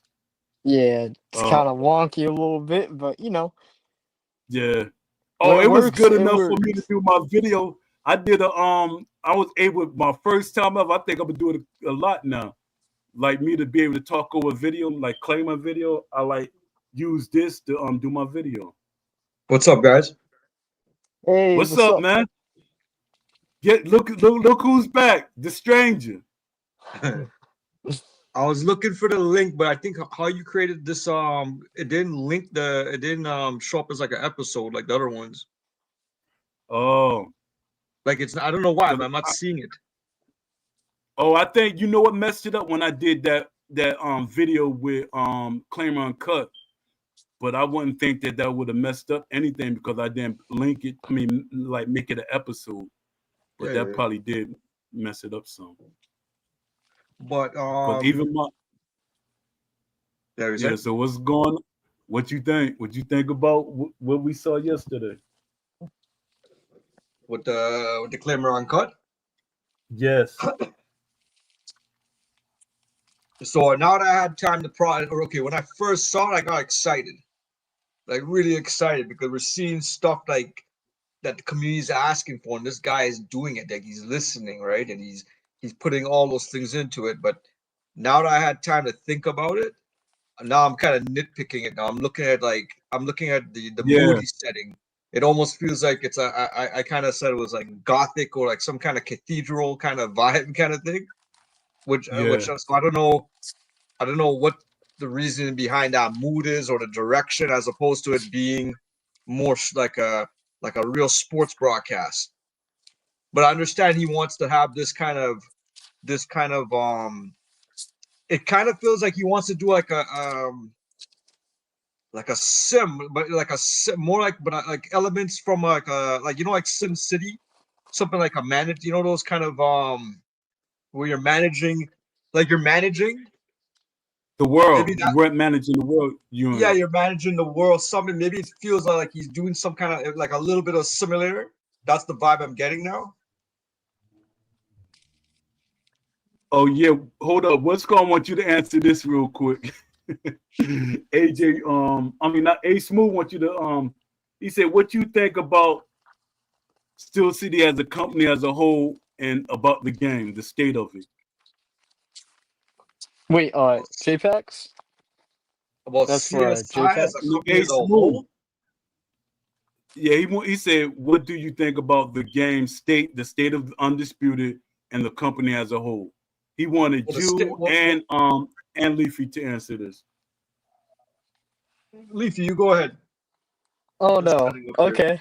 All right. Thank you. Well, oh boy. I'm gonna try to be a little careful about what I say because I've been saying a lot of things in the undisputed server, so I'm gonna try to. Yeah, well, Leafy, that's one thing about this whole undisputed game. It's teaching everybody. It's teaching everybody. The game sucks so bad that we have to learn how to sugarcoat it and be polite. You know what I mean? Yeah. No. No. No, It's yeah. No. No. I forcing us. get it. It's forcing us to learn how to do that now. Cause that's all. Yeah. Like, huh. y- Yeah. All right. You know what? I'm not gonna try to be nervous. I'm just gonna flat out say it. Don't be nervous. SCI sucks. Like they're No disrespect to J Shep. J Shep's got good morals. He's a good guy. What I say about Yeah, yeah, SCI yeah, does not include him. All right. I may have thrown a yeah, little yeah, bit of shade towards J Shep in the past, but he's a great guy. He knows his stuff. But yeah, yeah. J SCI is Shep. just, eh, they're full of liars. Like, I don't know, man. You got content creators sticking up for Will, getting upset if you call out like some weird issues of Will and Ash. It's just, it's not right, man. And the game, it's a cash cow because they're still pumping out DLC, but they're not trying to make an effort to make it more realistic. And the problem with Undisputed is it went from a simulation based game. Wait, hold up. Did my AirPods go out? I think I'm fine. It went from a simulation based game to a casual leaning game. So when you're trying to build that base of a sim, and then someone goes in and decides, no, I want to be able to play this game while I'm trying to fall asleep. Let's make it casual. Now there's a bunch of bugs. And Will's a part Yup. of the issue. Ash is a part of the issue. The developers are part of the issue. Everyone at SCI, again, not J Shep, is is affecting the quality of what it could have been and what it was looking like back in 2022 or 2023. And the state of the game Mm. is bad. It's just how many times can you lean back and throw a power shot in an online match to win? That's that's all it is. I've taken a step back from the game. I tried getting into it when the 2.0 update came out, but no, it's not it. It's it's just horrible. Early access was better than what we have right now. There is more you could do in early access. Yeah, It's a disappointment, and I see it as a cash cow. It's kind of just yep. they're milking it as much as they can while they're making Undisputed 2. So that's my thoughts. But Uh, yeah, it's horrible. And there's a lot of, how do I say this, like industry plants at SCI, yep. like the content Yeah, creators and like the some of the workers. But yeah. if you Speaking disagree of with that, industry, speaking of that's fine. industry plants, no, I ain't gonna even say that. But Marshall Mann, he was saying some stuff. First, I was agreeing with I agree with the majority of what he says, but then he was saying stuff. He's taking it from his perspective about what is hard to do. You're not a developer. I respect. He's a developer, but he's not a veteran developer. He's saying what is hard and what can't be done.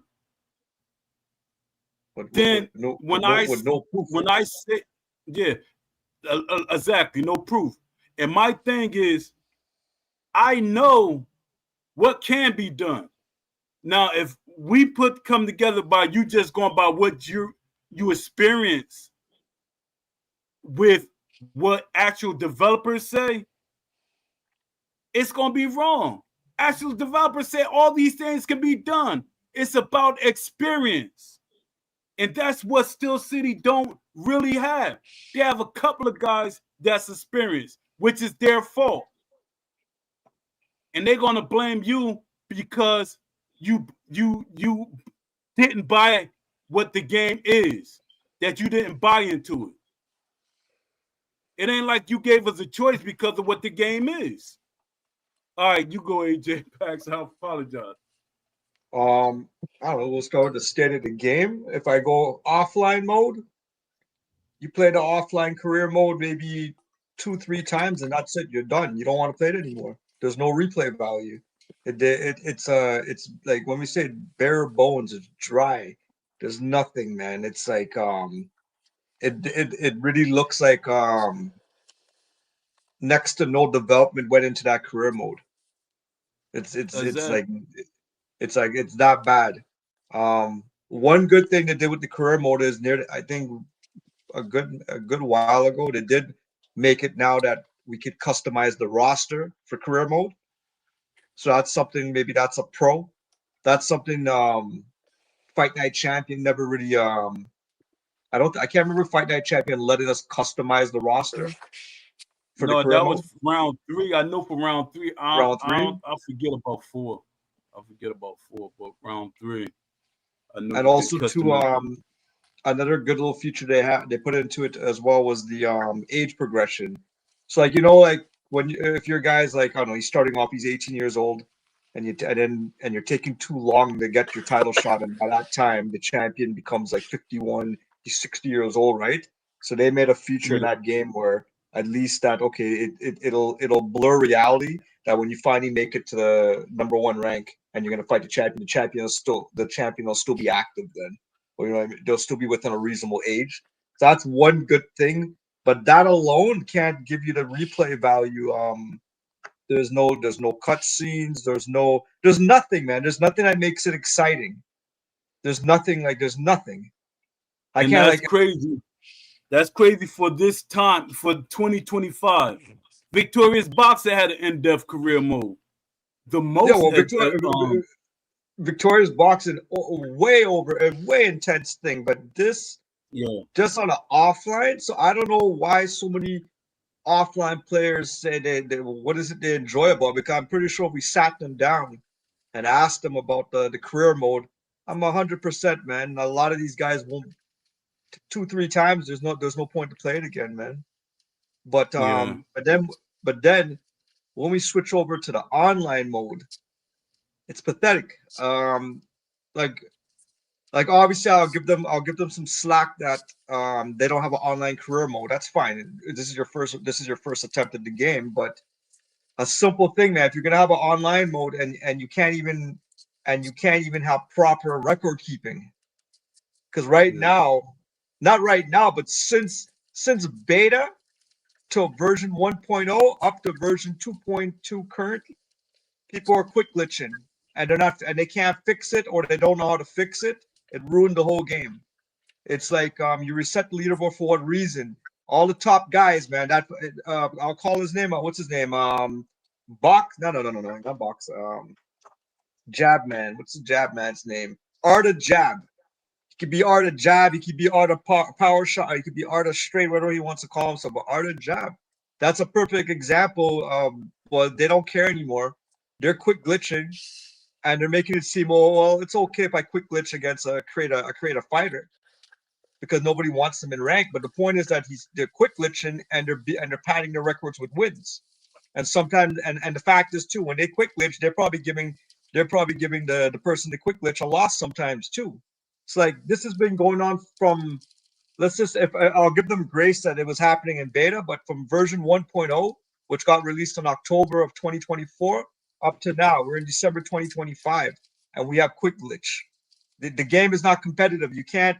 The only way you could play this game competitively is either two ways. Listen to Ash's quote that if you play the game the way it's supposed to be played, then it'll be a boxing sim, or you have to go join a league. And then when you go to join a league, they're gonna enforce whatever rules they see how the game should be played.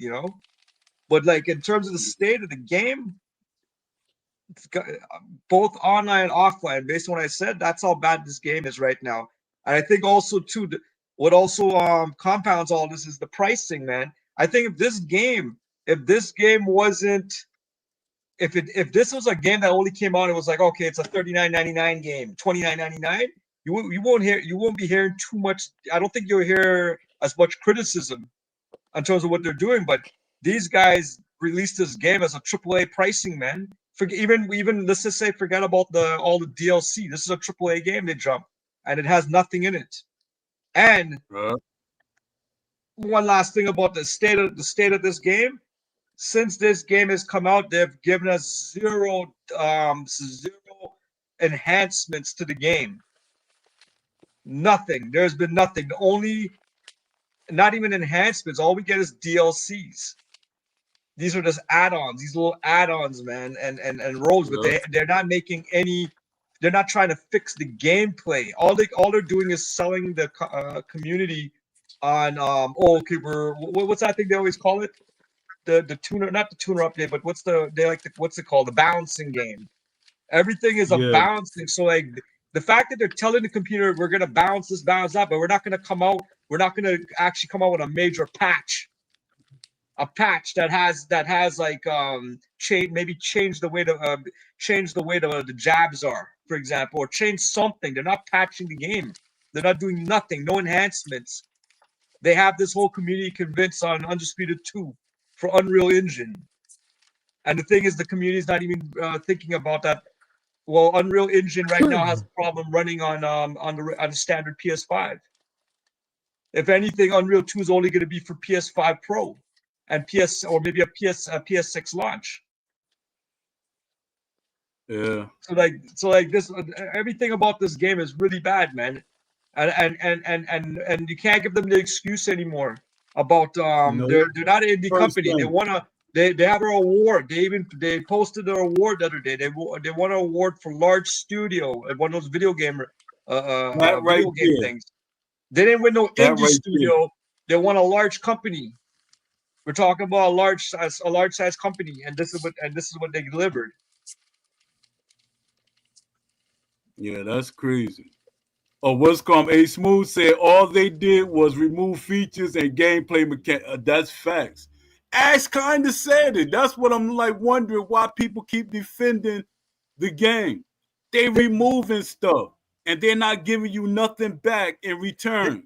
And they even remove even the little nuances.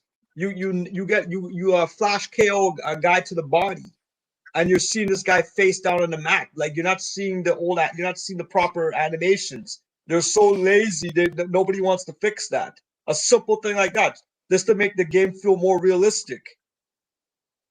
It's like it's there. We have to live with a body shot and a guy's on the floor like he got knocked out unconscious. His lights are out, man, upstairs. That's what and the community's not saying, and simple things like that. Nobody's saying it. Nobody wants to fix that. I don't get it. My thing is, and this I know we said it a couple of times before.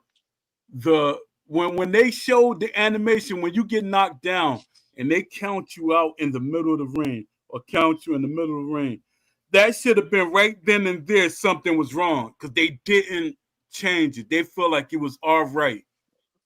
Every old game has you getting count where you fell. Where you Older fall, games. yeah. Wherever you Shortcuts. fall, that's where they count it. It's a shortcut. It's a shortcut. Yeah, that's why they did it. Big time shortcut. The whole game is full of shortcuts. Who would be the person that, like, do they need a quality control person, or this is like, is this a lack of quality control, or the thing is that or the fact that this is the vision they wanted? I think this is the vision that Will wanted. I'm keep it a buck. It's the vision that Will wanted because, like I keep saying, if you look at the timeline, and I got the timeline out, things started to drastically change when Will got there. Can't say them changes happened before him. It started when Will got there.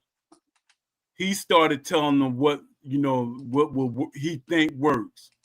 He talking about what worked 10, 15 years ago. He ain't talking about what happened in modern age. Hey, Leafy. Yeah. What's up? Yeah, he in charge. Based on the somebody told me, I ain't saying no names, but somebody that was there at the community event told me that Will is in control of everything. Ash always go to Will. So stop blaming only Ash. I'm thinking that Will got investments in the company.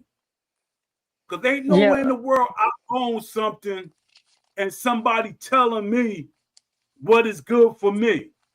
You can help me, but not tell me what is right for me. You can't tell me my ideas is not valid. Ash is letting Will tell him, yo, that's not a good idea. That's not going to work. You're giving them too much. You're not going to have enough surprise in the next game. take away something and give it back to them in the next game. EA did it all the time. So what you're doing is the playbook from EA. They start taking away features. The whole year they won't give it to you. And then they'll say they fixed it and stuff and they give it to you in the next game. That's their playbook. 2K does it. Every game does it. But still City was trying to push it so the way Ash was thinking, and I'm going by my conversations with Ash. Ash seemed like an honest person. Even when I was beefing with the developers early on, he said, no, Poe, you're going to be in the game. That's never going away. He said, no matter what, you're going to be in the game. I promise that to you. And guess what? I'm not going to be in the game. You know why? Because Will. It's Will. Yeah. When you try bringing up Will's a problem in the Undisputed Discord, Yeah. let's just say that He must not go get paid. everyone jumps on you and says like, oh, well, you don't know what you're talking about. Like, dude, I can see that Will Kinsler is the virus. He's like COVID-19 to the United States. Come on He now. is. They quick to defend him. They quick to defend him. And like I said, I got the whole timeline. The timeline exists. When he came there and the gameplay. What changed when Will came? The game changed. From that vision to what Will think is proper. When he had a fight with Boxing Fanatical, he can't let the game be that effective for a person that knows what boxing is. When he had a fight with Beast, no, I can't let it be that effective. Whatever was not working for him, he dumbed it down to make it effective for him. And that's crazy. All the game is carrying is the boxing name. Yeah. Let me see. Made is here. Oh, we got Slugs here. What's up, Slugs? Dang, we still talking about Undisputed. That's John like Pop. But No, what it was, I was talking about others. I was talking about what's called them game, but Undisputed is gonna always be a hot topic in this group. Let me see. But, Paul, thanks for all you do for the boxing video games community. Y'all be easy. I appreciate, man. You popped in just to pop out, man. Leafy. So with all this stuff now that you've seen this new game coming out and they're talking about manual blocking, all that kind of stuff, is this something?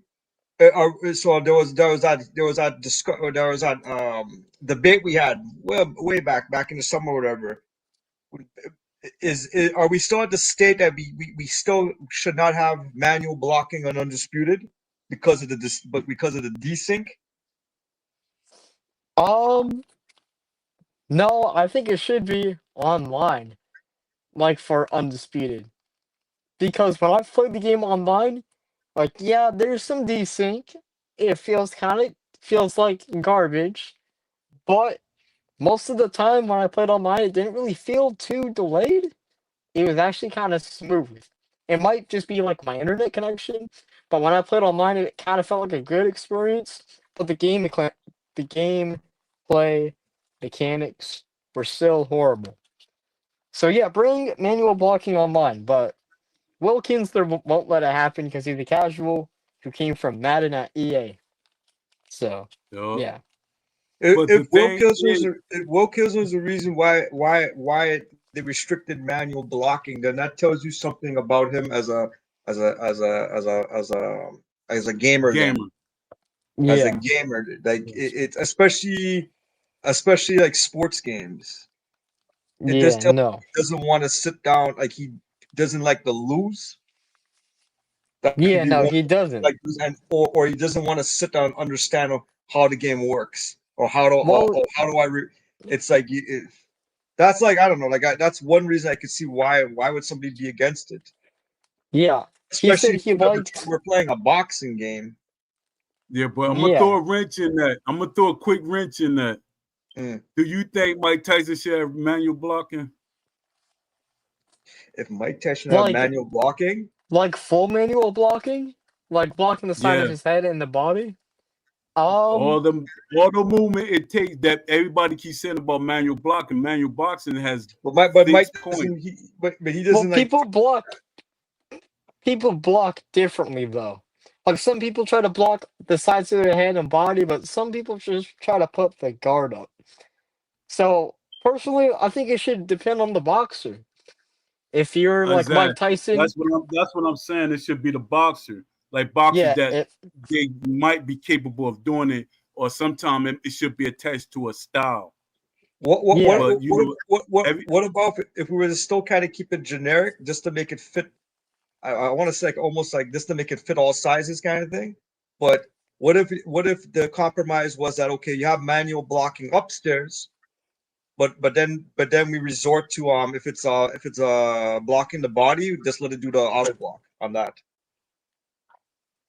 And then I think like now when you now based on that, if you put the Mike Tyson on it, how would it work? It'll work. It'll be it's able to still manage. gonna see. It's still gonna be like if you want a realistic boxing game, you're still making it a hybrid. Because if the person don't do it in real life and you like giving them something that he really doesn't do in real life, and you literally forcing them to do a fighter style that he doesn't fight, it shouldn't emulate into, I mean, it shouldn't factor into the game. So right, okay. Then therefore what we've been missing with boxing video games for the last, let's say, 30, 40 years is that there's always there's no individual kind of blocking style then. Exactly. Then you But got it. but not a That's it. blocking style like what we have right now. Like okay, this guy has a high guard. This guy's gonna do a Philly shell. This guy's gonna do what's George Foreman when he does the cross? I don't mean that yeah, kind. I Exactly. cross mean guard. Yeah. like The those are cross that's Yeah. guard. visual, but The mummy I mean or the like mummy. each boxer has to have its own way of how he his own defense system then. Signature defense system then. Yeah, but a lot of boxers, like when you say boxers, like Bernard Hopkins, he would do a 6-axis blocking. It's a lot of boxers that actually does it. But my thing is, why should certain boxers that's not capable of doing that 6-axis blocking, it's not in their style. Now you making them do it and it look No, I agree. weird. No, I agree with what you're saying. But Yeah. so if Like that's even the case, Claimer, excuse me, even Claimer, he has more than 6 axis blocking. It was like 12 up there. And I was laughing because I did a blog about that. You know, Beast be saying 6 axis blocking, but it's actually more than that. But I was like, I'm not going to put this out there. You know, even though it's in my blog, I'm not going to like promote it because, you know, I don't want to make it, you know, because that's what people going to be like, oh, look what Poe said. You keep talking about 6 axis blocking. It's more to it than that. And they don't even know about the other blocks. I mean, the other areas of blocking and stuff. but You know, okay, but right now with the current set of Undisputed and Fight Night Champion, would you say it had the blocking system you're asking for? and I really hate saying this. From me watching somebody play Fight Night Champion, Don D 205, watching them playing, that dude was playing like he had 6 axis blocking in the game. He was blocking some punches and the fixes looked beautiful. But I said, you ain't trapping me into that. Because he did the sliders and stuff and everything. Speaking of Fight Night Champion, I know it's going off topic. Um, Fight Night Forever. What are they selling people? I mean, what is they gonna sell? Are they gonna get donations? What are they giving people? For sure, I think they're gonna try to get people to donate, man. That's the underground thing they're trying to do for sure, man. They're gonna see who's gonna want to do their patio, but they have to be careful. Like they can't openly advertise it, but Exactly. Yeah, because it's just skins. Because people say, no, this is gonna be the best. Now they got, like I was speaking earlier before you came in, they got somebody that's doing the tendencies. That was the Yes, whole thing that I they was reversed trying it. to Yeah, do. they reverse engineered it. They figured it out. Yeah, Yeah, they got the that was AIs the fighting whole thing. differently. Yeah, that was my whole thing about tendencies. And a lot of people be like, "Oh, Paul, man, you keep talking about them tendencies. Tendencies gonna make a game last longer than it should last." Well, or hopefully,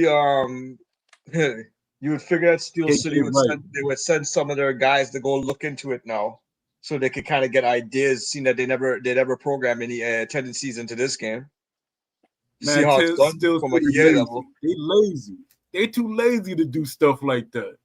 That's why they got rid of the AI guy and didn't hire another one. They too lazy, and that's crazy.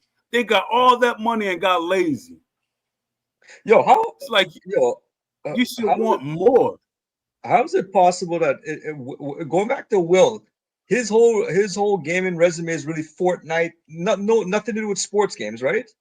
Did he have and, anything and, to do? and community management. Everything was community. He wasn't a developer. I'm more of a developer than he is. To be honest, if you ask anybody in the Discord, I mean in the LinkedIn, and you say you heard of that guy Poe, oh, the game designer. That's what they call me. And I'm like, I'm a game designer? Say, yeah, you're a game designer. You got too many ideas and they too fleshed out. That's a game designer. And I was like, wow, I can create games. I didn't even know that. But But he but don't have but no does he background. play any sports games? Anything? What'd you say? Does he play any of the sports games? Any of the Who, sports games? Will? Yeah. See, Will is known from Madden. Madden, that's how I know him. I know him before they even had an EA forum. Before there was kind of a EA. I knew Will. Like I was like, Dad, I feel old because before there was even forums. But Like, you're saying he was involved. He was involved with the Madden series at some point. yeah, he was like promoting it basically. He was a Promoting it, community manager. okay, but because I'm Yeah, just trying but to figure far out if as that, for somebody who's involved in like in one of the I'm gonna say the greatest football game of all time, minus 2K when they weeded them out, right? But 205, yeah, 2005, yeah. but for somebody who's coming from that area, you'd figure that he would bring those ideas from those sports franchise or have some kind of feeling about sports games. But you know what happened? No. He got that what's called him in him. That what's that game? Fortnite in him. He brought that Fortnite mentality over to this game. And I don't like Fortnite. I only like Fortnite the first like maybe 2 months of it was something new, and then when I saw okay, Yeah, once I got yeah, used I to it, I like said, it okay, like that. this Cause is like this is bullshit. I think that for yeah, me the biggest bullshit about Fortnite is I never liked the idea of being able to build your way out of being killed. I understand, but that's the whole premise of the game, right? So it's like that's their money maker. yeah, and it's a creativity thing because what see here's the thing that game appealed really to the generation who grew up in Minecraft. It's like Yeah, yeah. it's I know what Minecraft was. I tried but I was older in I Minecraft. can't. Minecraft looked too Yeah, that was just too bullshit for me at that point, man. I'm not gonna play Minecraft. yeah, But yeah, that's yeah. where they got them. They made the connection to the Minecraft Crowd demographic and they caught them as they're growing up and okay now we have Fortnite. That's what I feel. That's where I feel like yeah, they pulled it from. makes sense. It makes sense. AJ Smooth said if Ash wants to be the dark soul in NBA 2K boxing game landscape, he has to make the right hires and put his foot down immediately. And that ESBC trailer should be the goal to accomplish. Facts. 100. Yeah, yeah, 100%. but 100%. I agree. yo, what? Okay, yo, when they say this Dark Soul, we talk about Dark Soul the game, or are we talking about Dark Yeah. Soul? Well, What are we talking about when they say Dark? When this that thing when he says Dark Soul? The game. The 'Cause game, right? So yeah. here's the thing. I played Dark Soul. Man. How would What was your experience? how would undisputed how would you want to inject Dark Soul into a boxing game? From what I think angle? he meant like how complex it is. Yeah. Yeah, because I think that's how Ash meant it when he said it at the content creator thing. He talking about the complexity of it. But what's You complex? know, I played people it. I Like, don't well, know. how do we compare that on a sports level? Well, I don't okay, know. I so guess okay, the NBA when you put 2K with it, I guess that alleviate anything that anybody had to say about that. I well, don't know. well, the thing he said 2K, I can understand NBA 2K, but I can't. I'm just trying to figure out if you're trying to if he's somebody who's playing Dark Soul, that tells me he ain't into boxing games.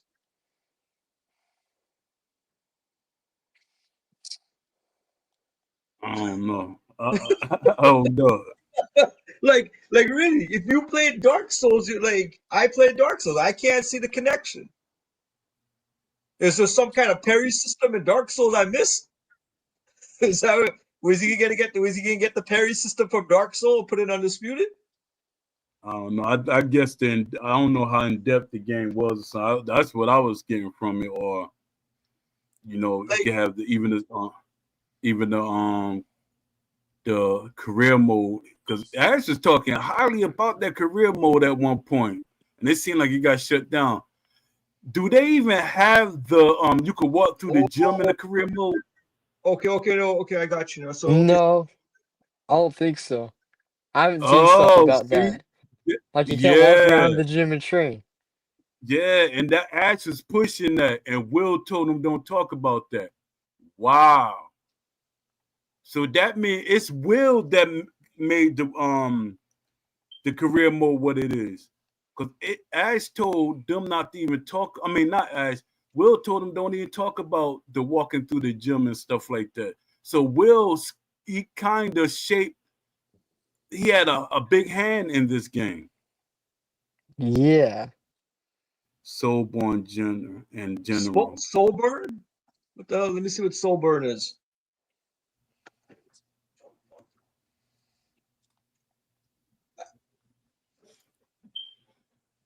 I guess the way you have to conquer defeating the opponent is what he meant. I can see that. I can see that Ash is Or trying to make that a or they're trying to use that as a blueprint of how they do the RPG element of it, more like an action or action RPG kind of thing.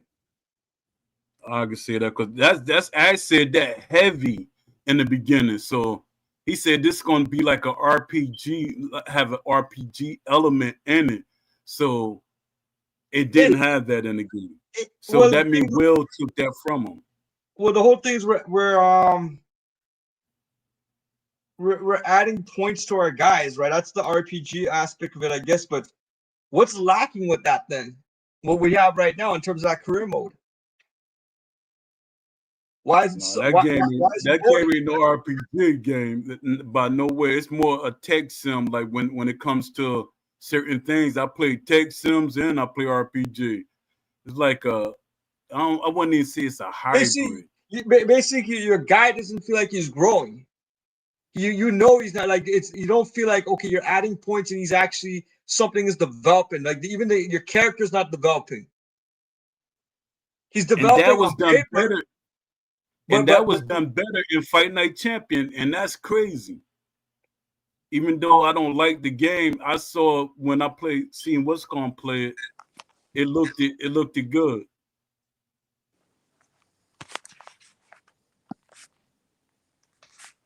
Let me see. He said for you to do workouts with a click of a button and is crazy. No immersion. Yeah, that's crazy. The only way to something like that come like you could sim the mode is that's an option. Even What's does that Fight Night Champion. You could sim through certain things. I wonder how many Oh, okay. ideas. I wonder how much research they did into just into sports simulators and game managers. those kind of games to get the sport, to get that aspect of sports into your game. You know what I mean? Yeah, I think they didn't. And you know what? I wouldn't be surprised if what's calling was trying to push that narrative before they fired him and let him go, because that's what he come from, that background. What's his name? Dad, they fired him. I don't know why I forgot his name that fast. But they fired him, and he come from that background with the card game. What's that game called? Forza? Magic. What'd you say? Magic. Magic. There's a card game called Magic. It's kind of like it's No, I almost like say a Lord of the car. Rings and cards. It's a race car game. It's a race car game. Gran Gran Turismo? I think Turismo? it's Forza. What'd you say? Gran Turismo? Nah. Forza? Jason, no, what's your boy name that they fired? That you not too. Yeah, Steve. Jay not a fan of Steve. But what I was saying, that he probably was pushing that narrative for them to actually have that in the game. And the game is F1. Exactly. Thanks, man. I appreciate you. Yeah, he probably, I don't know if he was pushing that narrative like for the career mode or not. If he was like giving ideas, I don't know. You know. Sorry about that. But I know the career mode is nothing like what Ash explained to me and what the game actually ended up being. I know that's for sure. What was some of the stuff you were saying that we ain't seeing right now? Where do I start? He wanted the game with Ash. He wanted the game to be as deep as, I know people gonna get mad at me, as deep as how the basketball players, like when they rehearse, when they're practicing and doing their drills and stuff. He wanted that into the boxing game. He wanted that into Undisputed. He wanted the game to be fleshed out. Everything don't be no press a button and you go through everything. And I'm guessing somebody got in his ear and said, man, that's too much to add. And he said it. And that's something you can't deny. I'm gonna do my research and get them videos. He said it numerous times. People kept saying he want too much in one game.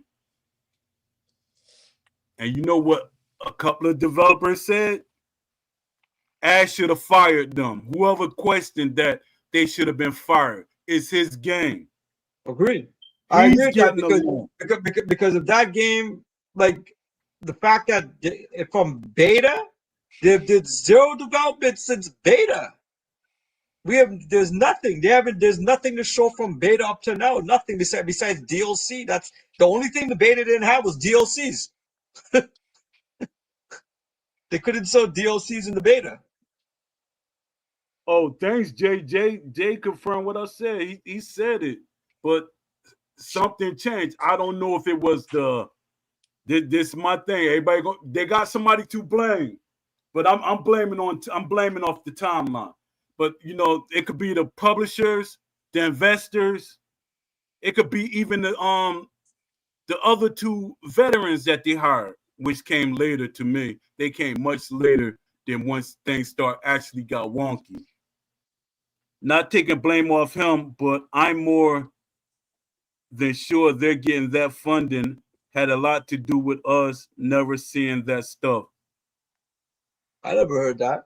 It could be, but from my conversations, it's his game. I don't understand. Funding is there. When once he got that, I thought he got the money. Yeah, but check it out.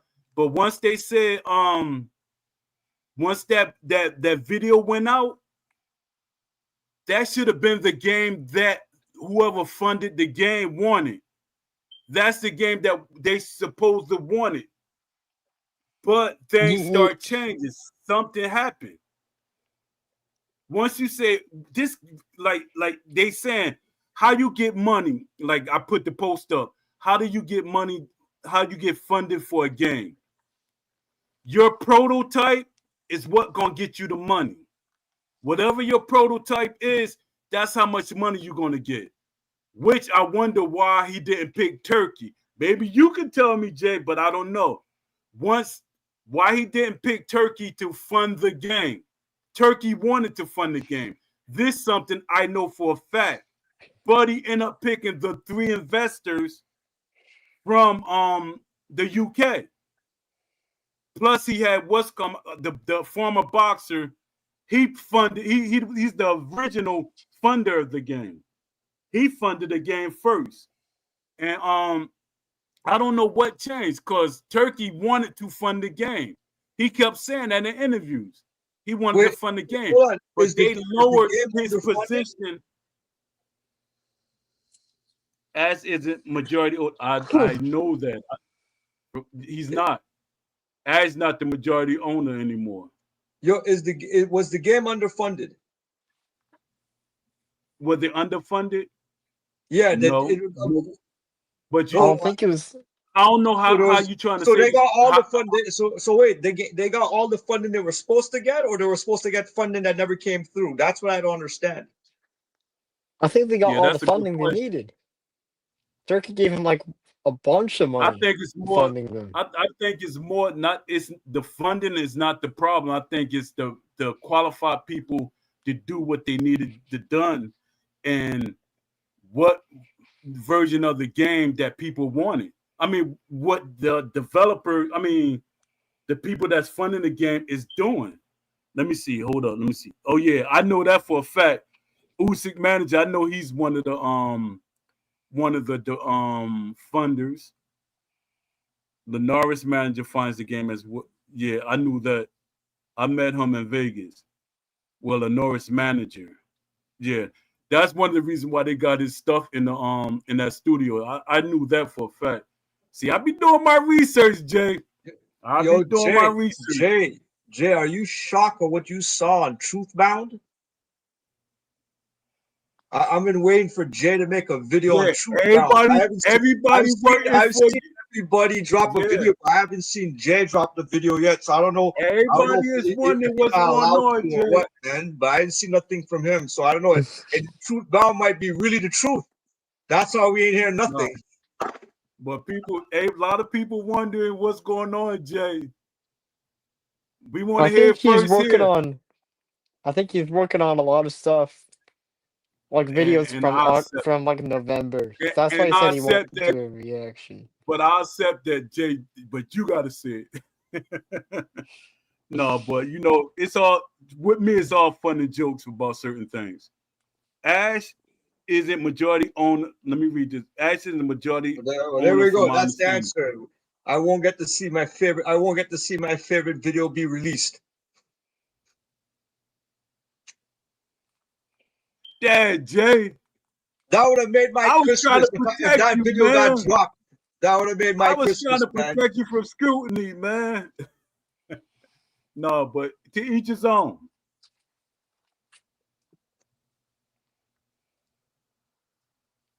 But yo, every time I look at that Truthbound video, man, it just makes Undisputed. It looks like they didn't do nothing for the last 4 years.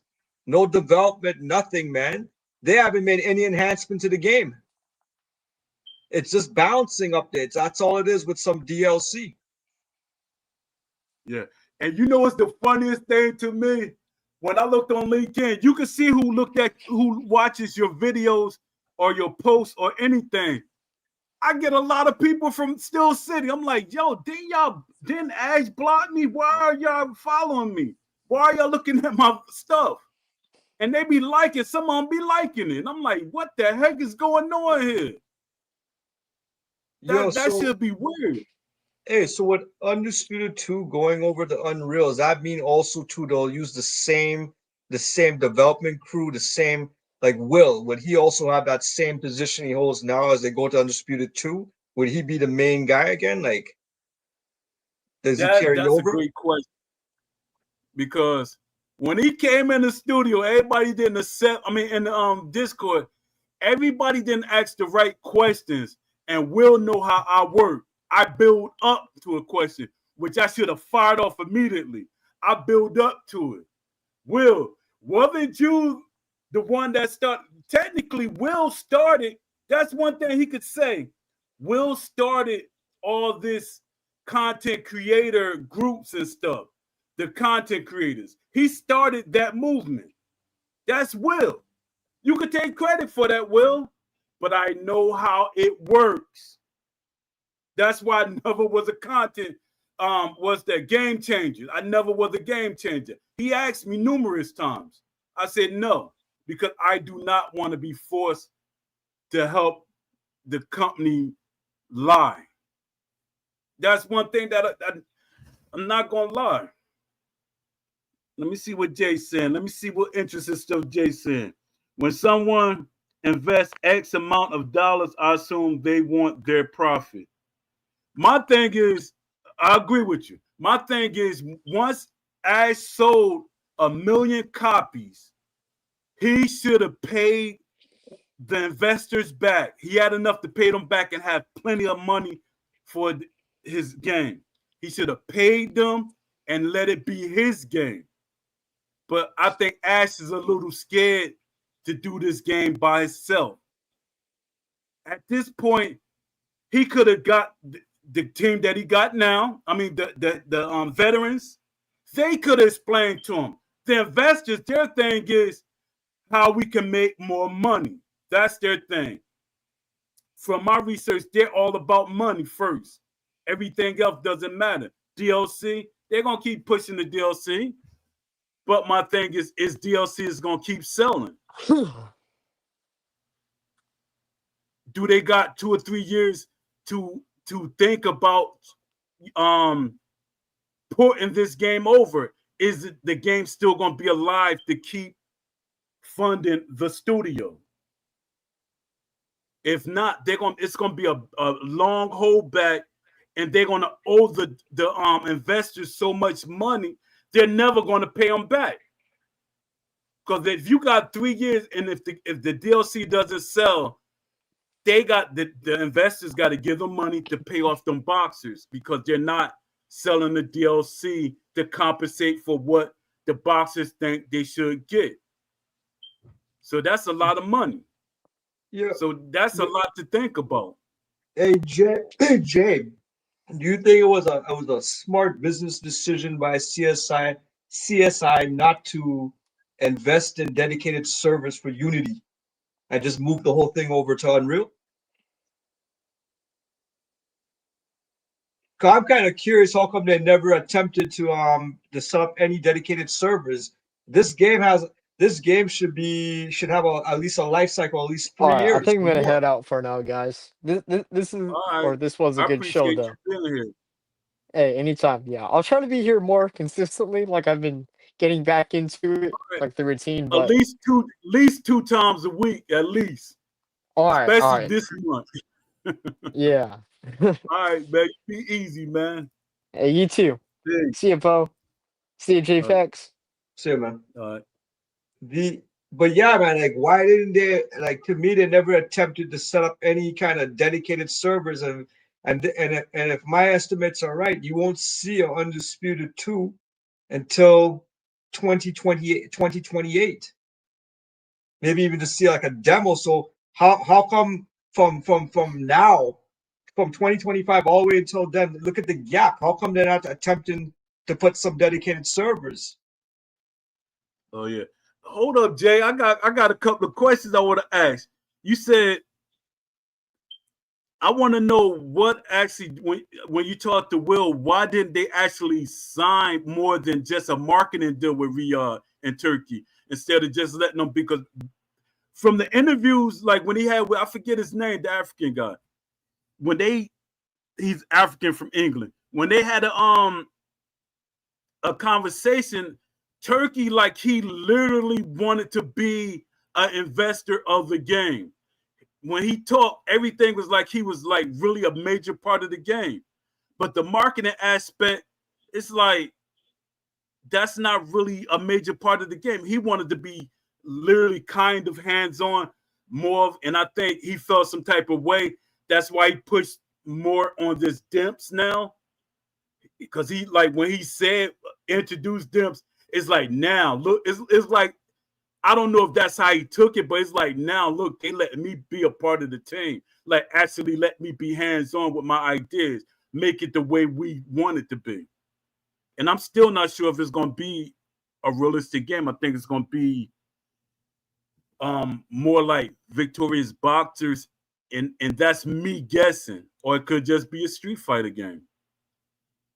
Yo, can you imagine that we have to have about, it's going to be a 3 year, at least a 3 year wait until the next Undisputed comes out, and like a simple thing like, okay, give us online tournaments. We can't even have that because they don't want to, because for some reason they don't want to invest in servers, or they did do it and they don't want to say it didn't work. I don't know. I just find it strange.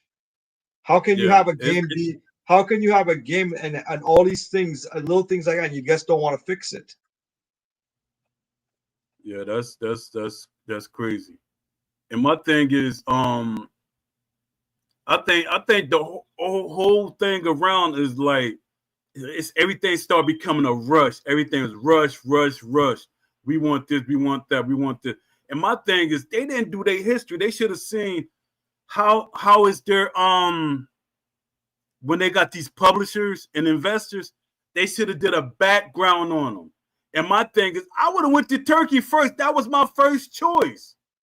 I'd have went to Turkey first because Turkey, from my experience of research, Turkey don't care about investing money in something. They could have had an army of developers. From what I heard with Turkey, they could have had an army of developers. They could have had a major studio. But they picked Turkey as a marketing. And to me, if you look at the marketing, it's nothing like most of his stuff that he market. That right there shows you a lot. Somebody said that to me, and I said, nah, man, it ain't that. But if you look at when he markets his stuff that he really like, it's major. Look at the boxing matches. Now, when he markets stuff for Steel City, it's no major, over the top, no extravagant marketing for it. That's the things that, a lot of people see. Maybe I'm overthinking and other people are overthinking. Developers even say they overthinking. I mean, everybody gonna think you're overthinking, but you're not. Yo, how close is Turkey to having this TKO league, a TKO boxing league? How close is he? It's a smart idea if they make a game, but I don't know. Because to me, it's with somebody like Turkey. It's bound on that. That's what it's bound on. Like this whole thing with Turkey and Dimps, I feel it has something to do with, like, I could see him coming out with that game if they're pushing their TKO boxing league, right? So that's what I'm wondering, on a real level, how close are they? Like, I haven't really heard too much talks about they've signed anybody or they're building a roster or anything. Because that's their whole goal. They want to bring the same logic of a UFC ladder to the boxing. They want to have that same thing where you have to fight. It's always going to be you have to fight. You have to fight.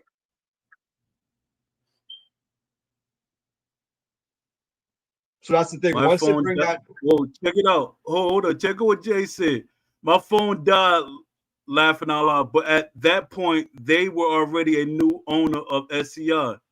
It looked like Turkey wanted to be a funder, but he couldn't have been that made if he gave them millions to market the game. Hold up, I'm reading something wrong here. My phone died, but at the point there was already a new owner of SCI. What you mean? He's saying that he can't do it because there's been a conflict of interest, but I don't know how accurate that would be. Turkey got the funding that he could say, I'm gonna buy that person out. And I think with an amount that they can't refuse. I think Ash allowed himself to be hustled. Hold up, you saying there was already a new owner. So Ash is not the owner of his company. So he went the CEO route that somebody could vote you out like vote you down from your position as the owner and everything? Is that what you telling me, Jay? Don't tell me that, Jay. Don't tell me that. Don't tell me that. Please don't tell me that. He probably want a bigger cut, and the game with a higher budget will be expected to sell bigger. Turkey don't really ask for money back for certain things. I don't think Turkey would have looked for funding, because you gotta look at a lot of stuff that I see Turkey like literally waste money on. I would say it's a waste of money, but Turkey put a lot of money out on a lot of different things. Like he put money on those esports tournaments.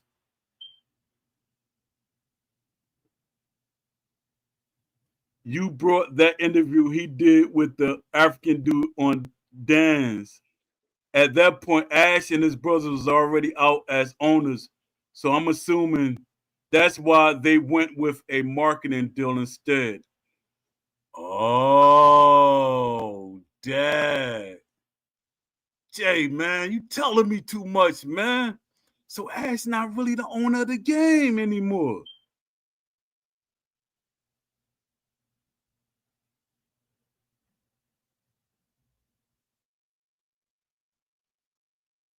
They like it's companies that they sold their name. They basically did like the chocolate chip man, famous Amos Cookies. They kept the name, they kept his name, and they bought the company and kept the name, and they paid them off. Yo, Jay, man, you told me too much, man. I can't unhear this now. Oh man, that's why Ash blocked me on that's why Ash blocked me and the rest of the team not really blocking me. Well, what do you mean? How does this work? What'd you say? How does this thing work? What you're talking about? You see what Jay's saying? No, I read it, but I don't understand it, because He basically saying that Ash and his brothers that originally owned the game not really owning the game. He said I found this out in Vegas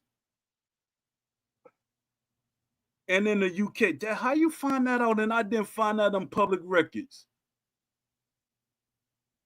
I found out that Ash wasn't the only, but hold up, I got that going.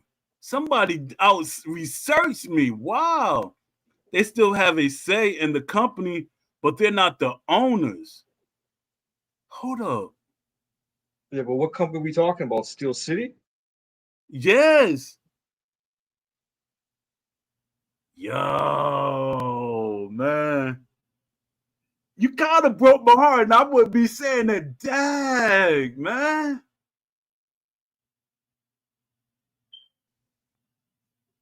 Wow. Ash probably feels some type of way when I be tagging them in posts and stuff. Yo. Dad, Jay. Dad. Now I gotta do my research, and I think I saw the post, but I didn't like really get too deep in it. I seen that Ash had brought on different people in the thing, and I think he still had a percentage, but I didn't look at it fully. Yo, all I can see is that it says that it's a privately held. It's a backing. That's all I could see about the company. If we're talking about Steel City. Yeah, I had a site that like literally showed me the owners of the game. So that's what I'm looking at right now. Really paid. Wow. They workers now. Oh man. So who owns it then? Like that's what I'm trying to figure out. That's what I'm trying to figure out, and I need to know so I can start my attack. I can start finding out stuff. There we go. Be like, yo, man, well, I'm gonna get on. It operates as an independent studio, but its ownership is shared among founders, leadership, and investors. Let me see what I can Yeah, pull I'm here. gonna get on them. I gotta get on them. Like, yo, why y'all messing the game up? This ain't 15 years ago. So I'm not talking to Ash anymore. So my concerns is not Ash, but I'm still gonna get Will because Will, he pushed me out. I don't care, you know, to each his own. Will push me out. No, they still have a big say. Laugh. I don't think they're the main owners though. Yeah, but the owners always the owners like we got on Ash. We can't get on Ash now. Like you said it. You said it, Jay. You gotta always get on the owner. We I was avoiding getting on Ash, but now we getting on the owner. It's because Ash is able to create a whole new team for Undisputed 2. He still has a lot of say. Yeah. Yo, I don't But that's understand what's going on here. Everything I'm reading here, it says that he's the founder and CEO, Ash Habib. Obviously, he has he's contracted by investors and stuff, right? But I don't see how so how does that mean he doesn't own his company? Like he's not the owner anymore. It's a privately held company. It's not even traded on the stock exchange or anything. yeah, but I see. Unless I'm I unless got I'm missing something here. They yeah, have investors. Like maybe if you yeah, default, if your company defaults, then now you go into receivership, right? But they're not in bankruptcy or anything. yeah. But the Undisputed 2, I think he put that out there and they said, all right, go ahead. Let me see. Silent Partners. I gotta find out, man. I really gotta find out. I gotta find out because it Yeah, but makes it makes no sense. a silent partner might have a percentage of your company, but it's more just it's just funding, man. Yeah. Like this is conspiracy theory, man. This is all conspiracy theory stuff, man. Shit. I don't know, man, because Oh man, I have a shit it's radar in my interesting. head, and when it starts to But tingle, ain't something ain't yeah. making sense, man. But it's like, yeah, now we got something to really dig, right? got it. We got to get in our Scooby machine and start in the Yeah, mystery but like machine and start doing. I ain't Yo, it's not computing here, man. Dad, you stunned me on that because I usually because I was looking and it's gonna make me mad because I was looking at it. I literally was looking at it, and Jay gonna send me something. I'm like, Dad, I like literally looked over it because I seen the partners. I don't know if they probably covered it up now because they see how we're adults and we do more research. But I saw these guys. They were like they called them I forget the kind of investors they were, but they had like they bought in. And it's Ash game. I still had that mentality, but I didn't like really go too deep. And Jay, where you sending it on my Discord? I mean not Discord. You send it to me on X. I check it out after the show. Boy, tomorrow I got a lot to talk about.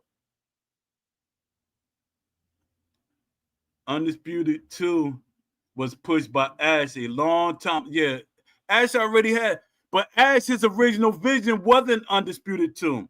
It was always gonna be a live service game. He was gonna constantly because he kept saying when we had our talk, he said, I'm not gonna do a Undisputed 2. I'm not gonna have sequels to the game. It's always gonna update. It's always gonna be live service. It's gonna be each year it's gonna look better. And I think I use Warframe as an example because Warframe is not the same game it was when it first came out. Let me see. Undisputed 2 was pushed by Ash a long time ago. I'm assuming he has a big say because a lot of people have been fired to bring in the new team. Dad, Jay, you kind of making me seem like I'm stupid now. No, I didn't see I the don't movement. I don't think I Jay knows didn't what he's see the talking about. movement. I don't know, but I didn't see the movement happen in the studio because I try to find my what, like when I look at the LinkedIn, I try to see their different movements. I've seen a couple of new faces, but I never seen nobody subtracted from the equation. But I haven't looked in about 2 weeks, so it's a lot could have changed. It's a lot could have changed because I didn't look. I think in 2 weeks I didn't go on the site because I said I can't keep visiting their site too much because you could see who visit the site, and they keep seeing me go to the site. They see that I'm gathering information, but I see a lot of people shadow watching, so a lot of people from their team could be watching, or could be other people. He might be a CEO, but doesn't have 51% of the company. Yeah, that's what I was talking about earlier. Cause I remember when I used to do my cheesecakes, they was telling me I should make my company like a corporation, and I should like be the CEO of it. And I said, no, I don't want a lot of different people. But this guy's saying he might be somebody doesn't. Who said he doesn't own 51% of his company? That's I what seen that number too. There, But there, I that, seen that, that that, number that, to it too. that's a false narrative. We don't know that. There's nothing out there that's. I'm looking at the company right now. I dig through it now. It's a private limited company. Their what's it called? Company number is 124705549. Steel City Interactive Limited. There's nothing here that says otherwise. Let me see here. Confirmations. I'm looking at everything here. The last termination act, Garvin James got terminated. He was a director back in February 2025. March Yeah, they 2025. got rid. Oh man, they got rid of Darvin James. Yep. That's the guy that we was talking junk about. Remember we was talking about the guy, he was above Will? He was the I forget his job. Wow. Did we have anything to do with that? No. Because we was talking hard about him.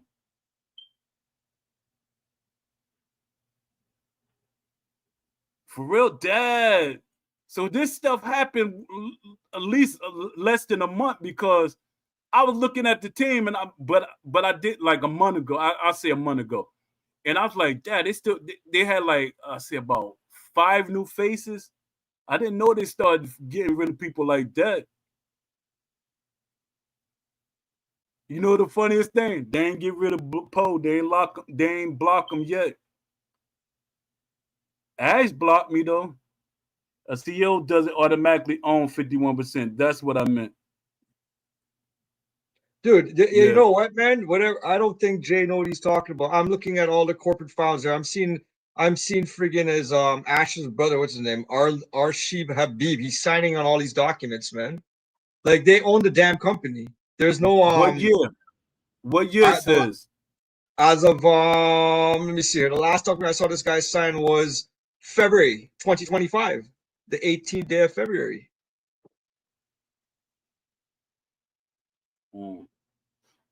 Yeah, I got I don't want to say nothing yet until I like do my research. Actually, sorry, let me see. Let me look at this again. I'll send it to you. We'll talk off stream because I'm not going to say everything, but it's some stuff. All right. I understand that. Yeah, I understand that. All right. Actually, no, this one by him was what 2024. But then the last thing I can see here, but I don't know. Nothing suggests that they're not they don't have the most shares in their own company. All right. That today was, I guess me coming in late was a good thing. Find out a lot of stuff. But the way things going, I think I would have probably found it, but y'all just helped me find it a little faster. Well, yeah, that's one thing. Now, it made me go kind of research it now because now I'm seeing all the names here now. Like all the people who have money in these guys. Let me see here. John Glazier, Frank Sagner. Let me see, 16K Media, Marcus James Birch, Andrea Cantoni, Jose De La Cruz. I heard that name before. E Point Consultant, Mark Emerson, Ingo Olaf Eschweiser, Umar Farouk, all the here you go, all the Habib brothers. You can see all the shares. You could add them all up and see who owns you can see who owns the most. Wow. But yeah, they own their company. From what I'm seeing here.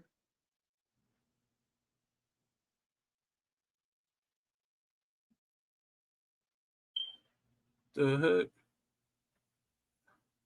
Now my thing Oh want to give no, me a problem. but how did we get on this? How did this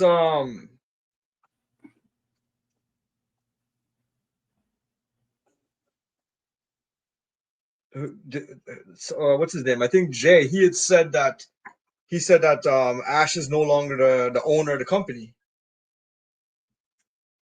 Yeah. I thought that's what he said. Full owner. 22. Okay. Then he came back, he made the correction, he said full owner. In 2022, Ash and his brothers were terminated as directors, and then someone appointed. Well, I don't know, man. This is the first time I'm hearing this. You dropped it. You must have dropped it in my Discord. I was looking on Twitter, so I'm guessing you put it in yeah. Let me see. No, I don't even see it on I sent you a link on Discord with the allotment, what I can find for allotment shares. Okay. Yeah, I don't see your post, Jay. Was on LinkedIn. I don't even see it on But the thing is too, even though so even if they do have all the shares, if we're talking about a business level now, like operations, maybe that might have happened. That yeah, could because happen on with operations level. business wise, yeah, business wise, they could take control. Depends on the shares. And I think if all the brothers would have put their shares together, they could have took full control. I don't know how that works. I don't know, man. This whole thing sounded kind of funny. It sounded funny, man. It sounded like funny business. Look, It's yeah, but I'm with it. I want to why don't see your name? cause I don't know why I ain't believing it. You don't want to believe it or you ain't believing it. I ain't believing it, man. Like I ain't believing it, man. Like it's something like based on my the least amount of searching I did just now, I ain't seen nothing like it that suggests what he's saying. Yo, you know what fight we forgot about? You know Mike Tyson and Floyd Mayweather. Hold on. You know what? What do you think about why would even Hashabib even come to Vegas then? What was the point? What was the point of him coming? He basically he promoting the company.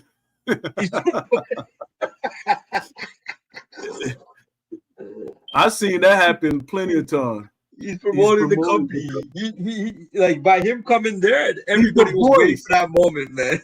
Shit. Yeah, he's the voice. I don't know. I don't see it, Jay. How you send it to me? Let me see. I'm not in the Discord.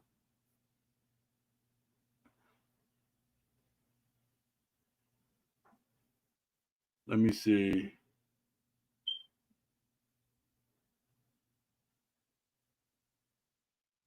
Oh, okay. Check my Discord. Oh, you say check your Discord. Okay. That's yo. This like blew my mind. You still looking, AJ, ain't you? You still digging. I sent you a sheet that shows all down to a T who all the investors are and how much shares they have, everything. Uh-huh. That's what I'm going off. 2022 As termination. if anything, as a single entity, Novatar VC Cyprus, they're like they have the most shares, but the thing is they don't have more than if you add up all the B brothers and stuff. They control the company.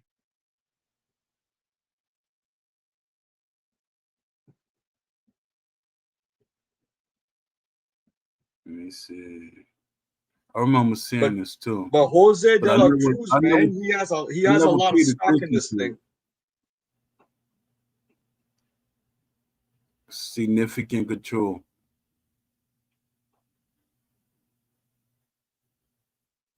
Yeah, I remember this, but I really didn't pay attention to it.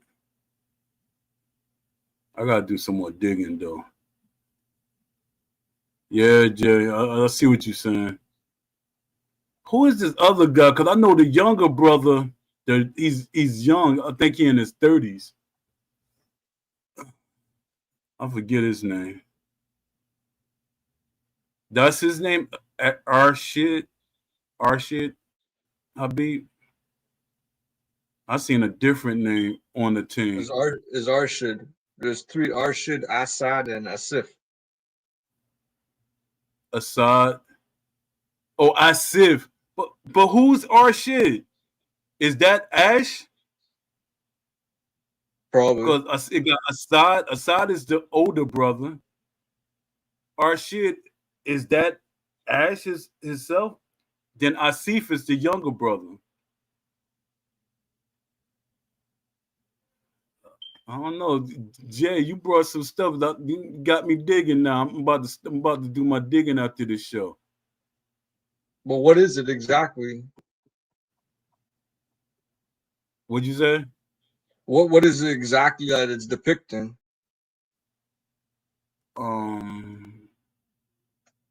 Control is about their controlling the company.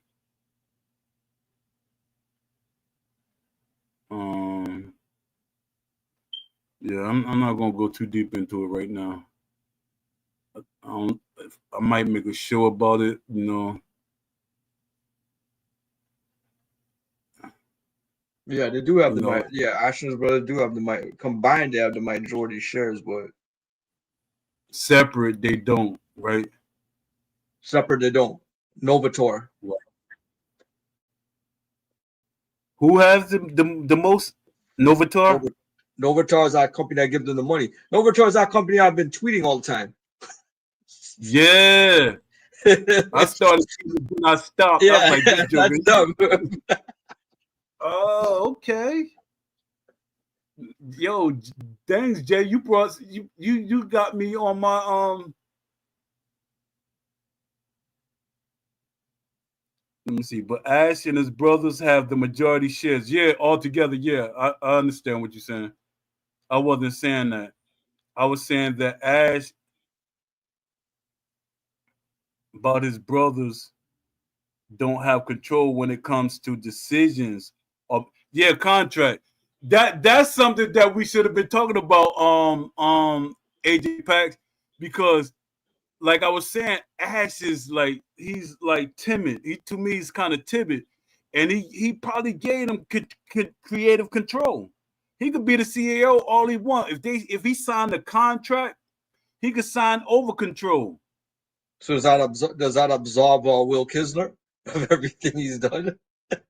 does that absolve No, him? because he could have made him sign that contract, because that's something that he could have signed too, because somebody literally Well, hey, said I'm that. just saying, if we're gonna say that this guy that they're not in You control said like something on else? operations level, then I'm like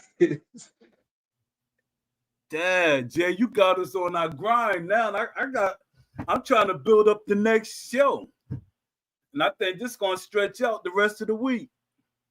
I was saying, Ash, no, I read that. It's called person of significant control. Yeah, yeah. That's like the company, like I was talking about with the CEO of the company.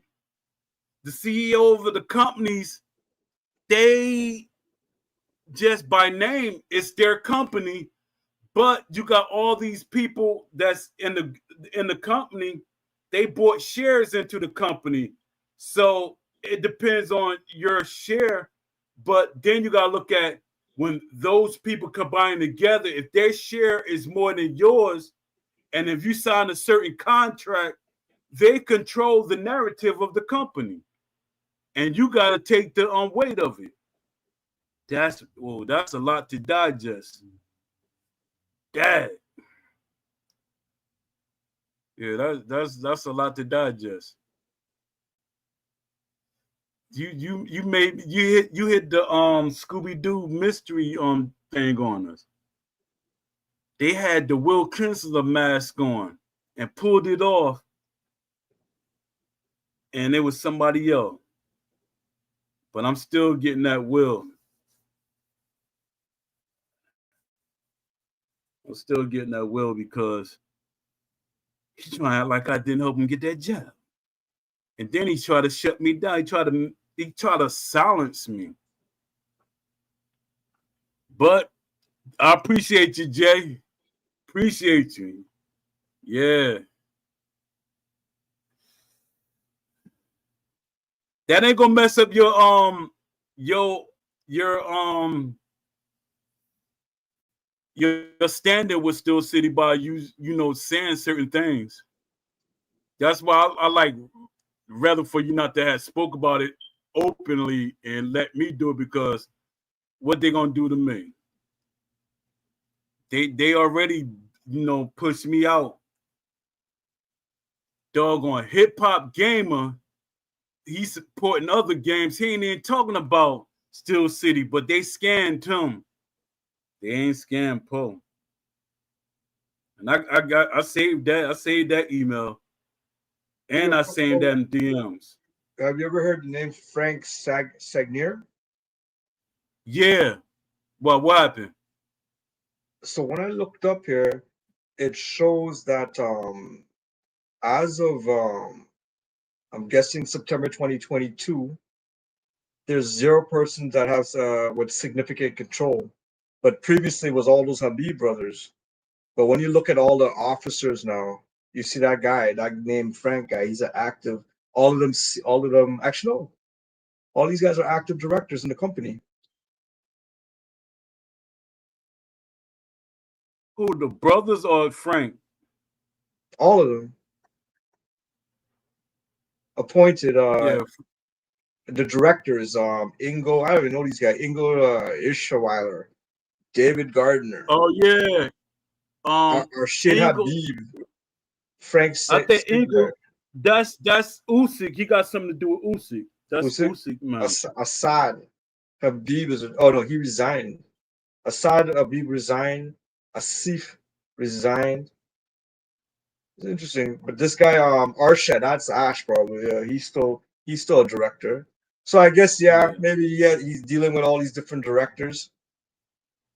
Directors, that's not a higher up type of like you own it like type stuff. It's Directors, that means it's an operation level. Yeah, that's operation level. Let me see. Hold up. Jay said that means not only did they lose significant ownership control, but they were also removed from their positions running the company on that day.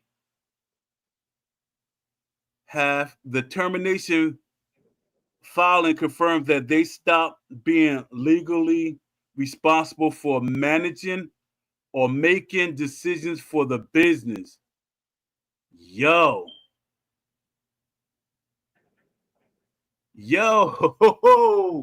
Jay, why you telling us this, man? You don't think that's gonna make you in bad standing with Still City? Yo, you should have told us this in private, man. Cause you know what I'm gonna do. You know I'm gonna do with this information. You know what AJ gonna do with this information. Well, I'm just researching it, man. Fuck, I'm researching it because yeah, you know we gonna try to pull something heavy. Look, I got one thing that I have one thing here that's kind of crossing what he's saying. I found something here. A person with significant control as of May the 12th, or the 5th of the December 2025. Active Ashid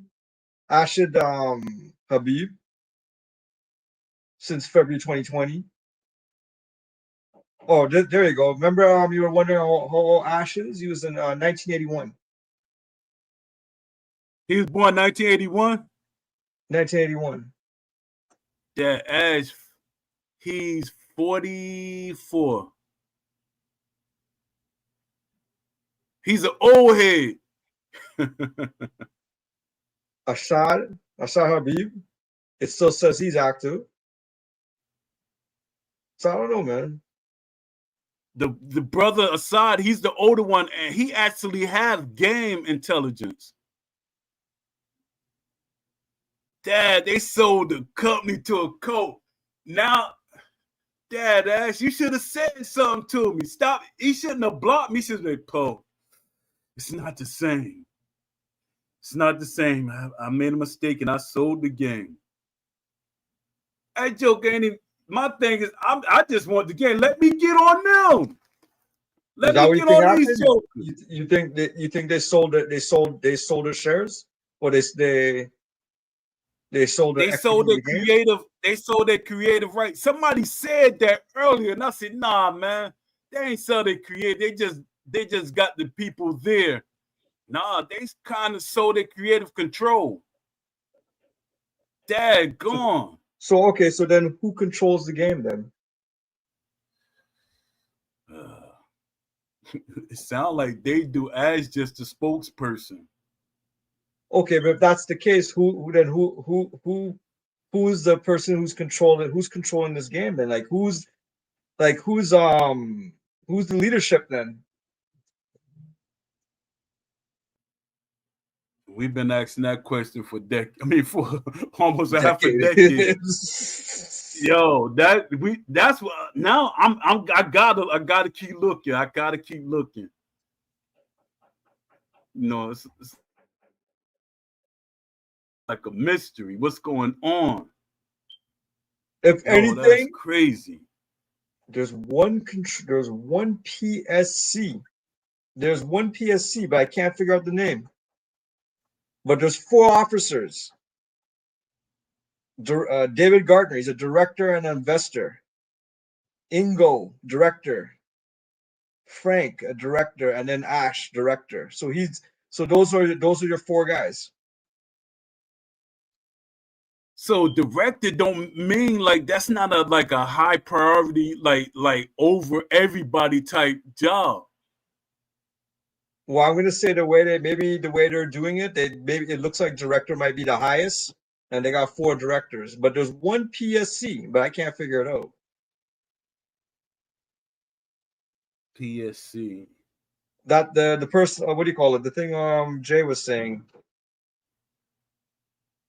Yo, Dad, Jay, man.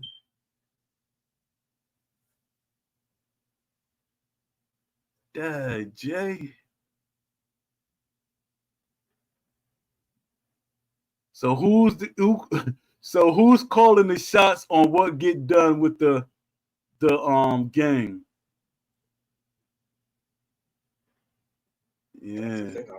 There's 4 of them. I'm gonna just call everybody Will. No, that's a good question. Now, actually, here's a good one for you. So, out of the 4 officers, right? This game was in the when it was the beta was back in 2023. Otherwise, this game 2021. Okay, let's just say from 2022 onwards, right? This guy, David Gardner, was only appointed director as of February 2025. So he didn't set the direction of this game at all, right? Because this game was released before he was even hired. Yeah. Let me see here. So that leaves it down to 3 guys left: David Gardner, Ingo Ulf, and then Ash. Yeah, I don't think it's Ingo because Ingo is what's called him. He's Usyk manager. Ingo came in as a director as June 2024, so he had no creative say in this game. This game was already released. was released in September, but it was already in beta for almost a year and a half, right? So he can't be that. So that's two guys gone.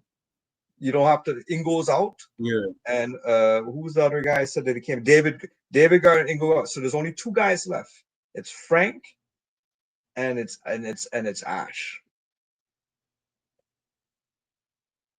And I think it's somebody that we not like really overlooking, or they don't have their name out there. Well, I don't know, but there's only two guys left, so we know Ash is there in the beginning, and then I don't know who the Frank guy is. Yeah, because for some reason, let me see. The nature of I read that already. Yeah, but my thing is, somebody pushed Turkey out of there. They had so much power that they pushed Turkey out of, him acquiring it, and Turkey, I guess he felt disrespected that he didn't even want to put money to buy them out. Nah, man. The more and more I think about, we'll do our research. You know what I mean? And thing, but this smells like this seems like a smoke. This is a smoke screen. This is a smoke screen, man. Because if we play this game where okay, you have all these different people who are controlling. Okay, well, I looked at all the shareholders. I sent you that document, like a list of all those guys who were involved. The Habib brothers still control the company, kind of thing, right? You look at the directors, there's four of them. Two of them wasn't even there really. So it's just Ash and that guy David. To me, it's like nah, man. This game is what it is.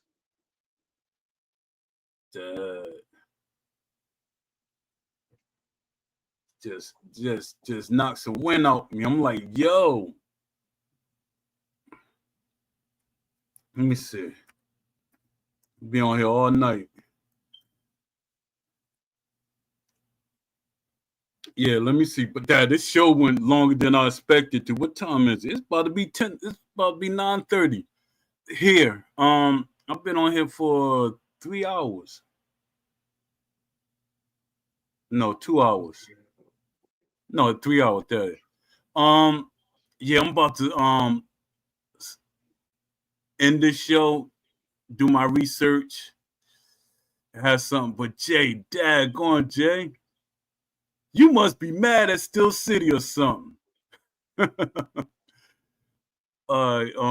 Yeah, to the next show. We'll be back at the time that I originally had set. I'm gonna be here at 3 p.m. No, what I'm saying, 3 p.m. Now I'm confused how I had it set up. No, I'm gonna do it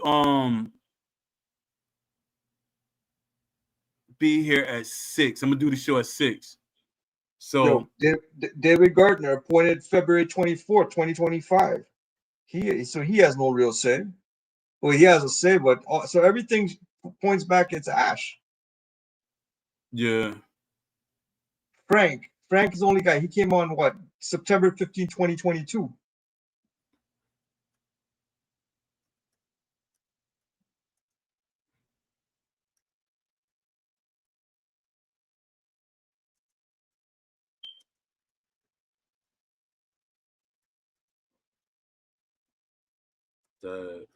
That's crazy.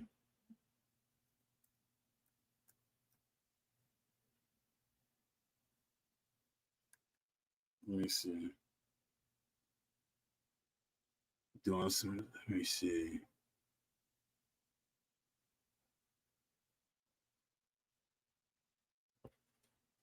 Dad, they dropping the shareholders. I was up there trying to see. It popped because it's basically going off of the shareholders first. It said public business registry data lists 5 main shareholders, people with significant control. That right there. That's where the problem where we probably not a lot of people not seeing the significant they have significant control. The largest shareholders owner by share type. You got Sporting News Holdings Limited. Let me see. Series A preferred shares. Then you got E Point K Consultant LLC, ordinary shares. WEJV Ltd, Series A preferred shares. RD Roads Limited, ordinary shares. 16K Media, ordinary shares. So while the founders remain key given their roles in limited shareholdings, a number of corporate investment entities also hold significant shares or preferred shares in Steel City. That's the problem right there. What, the Series A? Them significant shareholders, they like basically kind of hold like almost more control than Aston hold. Then it say Where? outside investors. Say outside investors and funding. That's the three. They have nothing to do with what's going on, like with the other guys. They donated more than 15 millions to support the launch of the game. But them other guys came in later. So let me see. What's stronger? Ordinary You versus got outside preferred. investors and you got the shareholders and beneficial owners. Let's see. 5 main shareholders and persons of significant control. They have significant control. That means that's like up there. So here, ordinary shares, also known as common stock, and preferred A shares. Preferred A shares are a class of preferred stock. Both represent equity ownership, but differ significantly in voting rights, priority for dividends, and claims on assets in liquidation. The A simply denotes a specific class, but the rights would generally align with those typically of typical preferred shares. Let me see what that means then. Common stock has typically has voting rights, majority corporate decisions such as selecting board members. Preferred generally have no voting rights. That learned the company to raise capital without duly control. So that's one thing. So that's one thing. Now we're looking at this, right? So let's break it down now. If we look at the ordinary shareholders, the ordinary shareholders who actually have voter rights are 16K Media, Marcus James, Andrea, Jose, E Point Consultant, Mark, Ingo, Umar, Ash, Assad, Asif. So a whole list of these guys, right? Here's one thing here. Let me get my calculator here. Because as of most recent records, SCI listed several directors. That's different from hold on. No, but we're breaking down by class of share, right? So the common shareholders between the Habib brothers, right? 957,901 plus 897, 901 plus 897, 901. Okay. All together, the Habib brothers have 2.75 million in common stock in the company. So remember that 2.75 million, right? When you add up all the rest of them, like obviously we have what let's see here.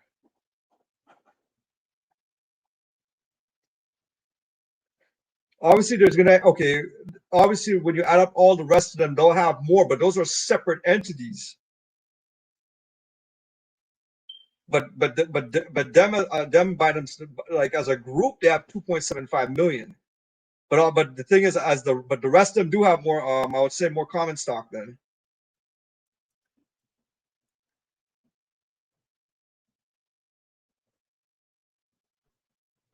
E Point Consulting, man, would be the next big boy at 673. Well, here's the thing. when we look at these stocks here, so here's the thing with the stocks we're looking at. This don't have nothing to do with the date. This is more on an upper level. When it comes down to you're sitting down there like day-to-day operations. This doesn't really have an effect. Like in terms of if you're trying to ask for certain things to be developed in the game. It say ads got significant influence, but the institutional shareholders, stakeholders, Sports News Holding Limited, E-Point Case Consultant LLC, WEJV LTZ, etc., and investors Nova Venture and London Venture Partners likely share strategic and financial control. The only Especially financial over control I funding can see them direction. have is if these guys are being smart and have a little coalition amongst themselves. That's how you'll get power. That's the only thing I can figure. Yeah. But then, okay, but here's the thing. So, okay, here's the thing now I don't understand. How does this factor in now in terms of how the game develops? Money. It's all about pushing this product out a certain way. Them being in control of certain things, especially if they're not really into game development, like have a history with game development, and they just worrying about the money that they think they could get from out of it.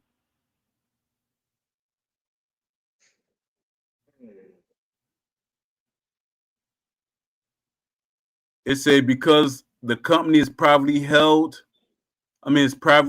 yeah. Major shareholders working together may effectively steer big picture decisions, but day-to-day control is probably a negotiated balance between founder and investors. There go our answer right there. Nah, man, that's not the answer. What answer That's you not the looking for? answer. The negotiation balance between founder and investors, that's not the answer. The founders and the investors. Okay, And well, here's the thing. So here's the thing. Do you think 16K Media comes down in the office there and sits down with the programmers and sits down with the creative control guys and they're discussing they're discussing the development of this game? That's not No, their that. But ask the puppet. Ask the puppet for them. You can even see how Ash is a puppet because you can see how he was sitting there looking for Will to guide him, saying certain things. I know how to read people. I know how to read like movement, pay attention to their eyes, their demeanor, and everything. Ash was a puppet. He was trying to make sure he stayed on cue. When Will came into the room, I watched how he scanned the room to see where everybody was sitting and how everything was set up. If it wasn't like kind of like scripted, he wouldn't have scanned the room. He would have just where I'm gonna sit at. That's it. He scanned the room to see where everybody was sitting at. Everything was strategic when Ash was speaking at that content creator event. Very strategic. So watch this. The Series A holders, right? The Series A's are LVP Seed Fund 3, Novatar, Helmer, Sporting News Holdings, WEJV Limited, and Wu-Tan Capital Limited. And then there's a bunch of Series B's. These are the people that mostly borrow money from, I would say, or people investing in them. They'll get back a percentage and some dividends, maybe, right? But the most important ones are the top ones. These ordinary or the common shares. These hold the most weight. So you got guys like Mark Stanley. I don't even know none of these people. Mark Stanley, Dean Roberts Sheriff, RD Rhodes Limited. Let me see all the limited companies here. E-Point Consultant LLC. And then 16K Media.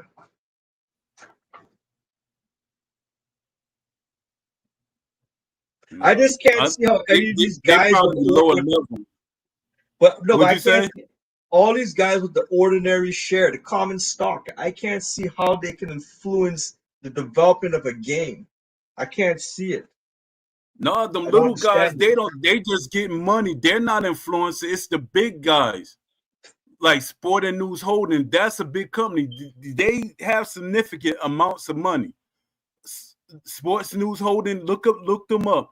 E Point K Consultants, consulting company, they have a significant amount of money. Now the major money holders is Novator Ventures and London Venture Partners. And it says they share strategic and financial control, especially over funding decisions, long-term strategies, approvals requiring shareholders' consent, major capital raises, mergers, sales, large investments, stuff like that.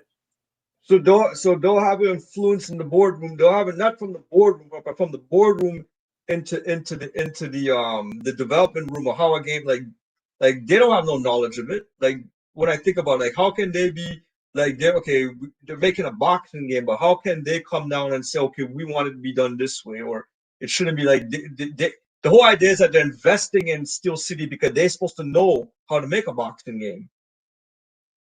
Yeah, but that when people invest in something 9 times out of 10, it don't has nothing to do about them knowing about it.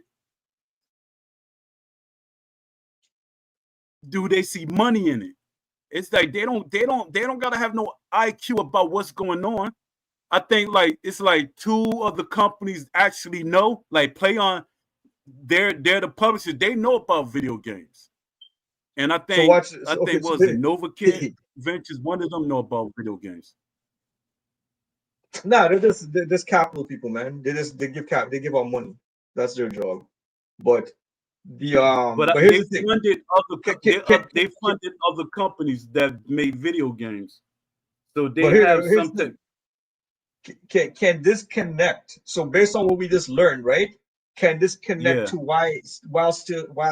why Steel City decided that we don't want to have manual blocking in the game, for instance? Can that somehow have a ripple effect?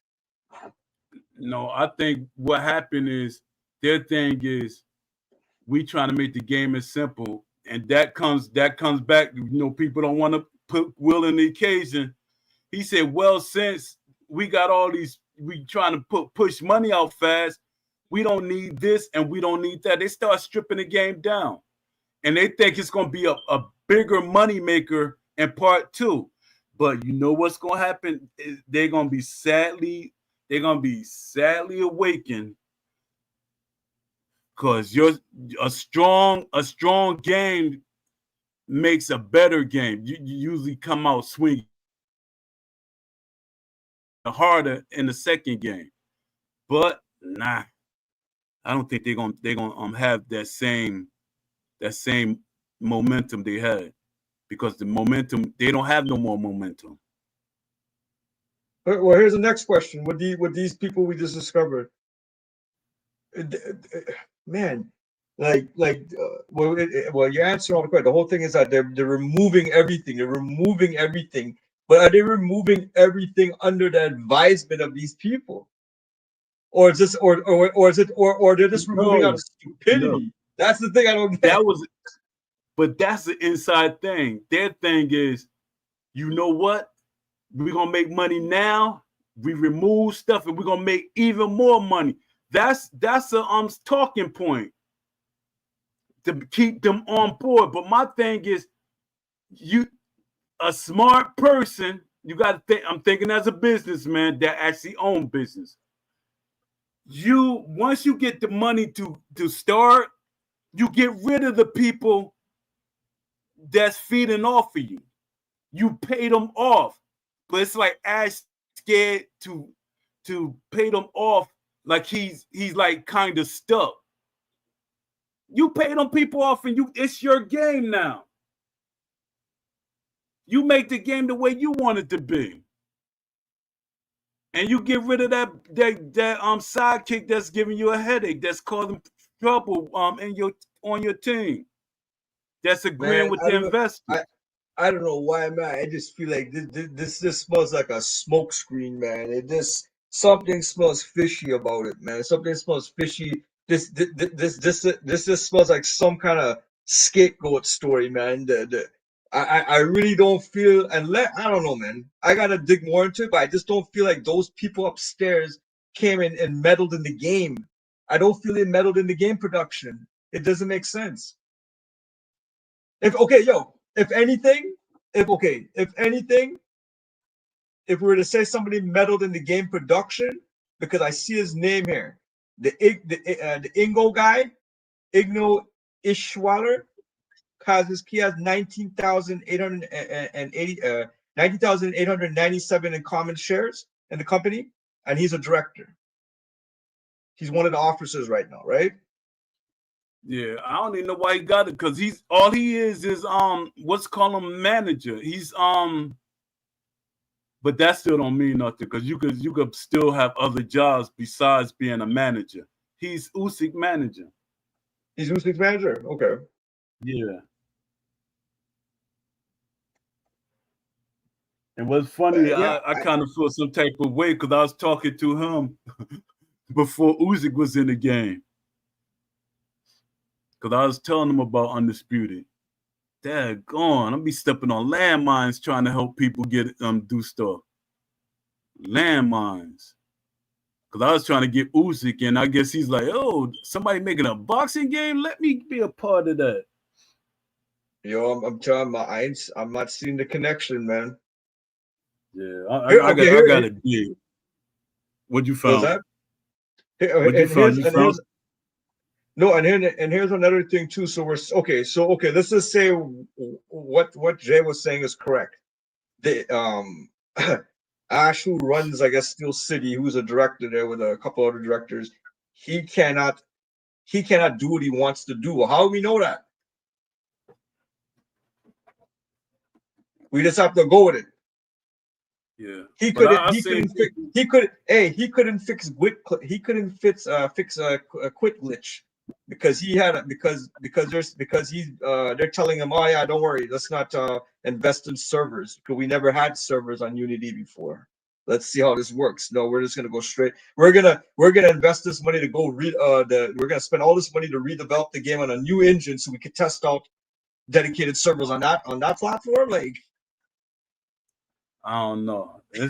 I've seen a lot more stranger things than this. I could kind of believe it because Ash is he's a timid person. Timid person let people do things, and then they find out that they made the wrong decision.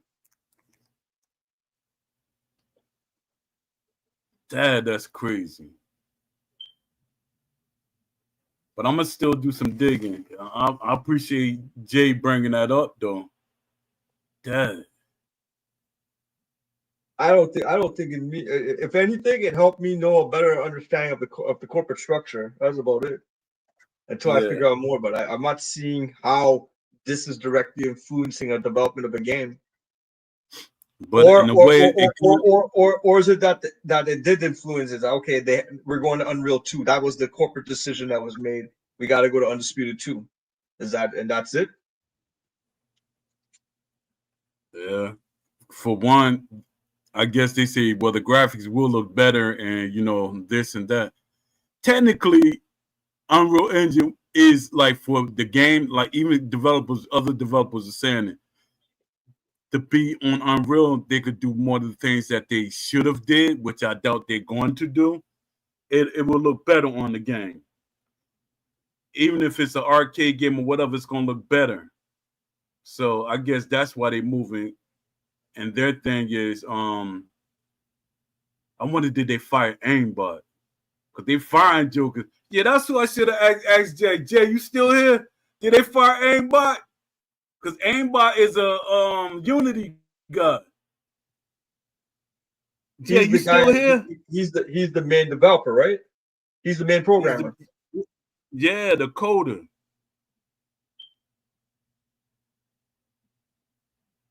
I don't think they could fire him. The only way they could fire him if they decided to write the game from scratch. But But then he again, if they doesn't know were to do it, anything then they'll. about Unreal Engine. All he But did, you'd have to. all he knows is Unity.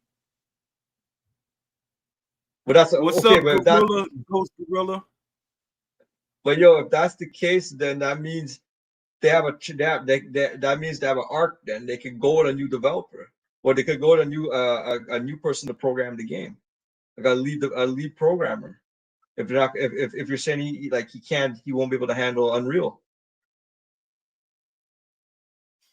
Oh, so he said there was another guy in the room with some glasses on.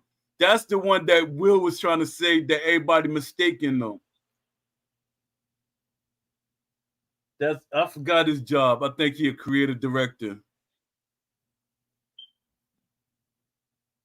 But Dad, they got rid of the other Joker that we was literally just talking about on what a couple of weeks ago, last month or something, about the guy writing the books and stuff.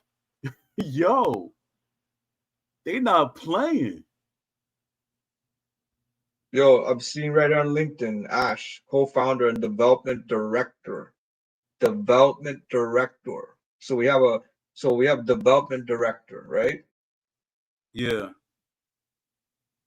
CEOs don't usually put that up there. They put their CEO. Look at what's called him. What's his name?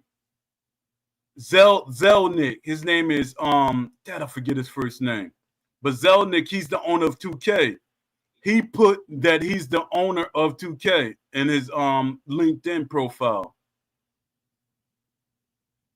Everybody that even what's his name? Owen from EA, he put he's the owner, a part Hey, owner. this is a funny one. I was just looking at Ash's LinkedIn. He has back in the day, he's a licensed slash certified in Chen style Tai Chi.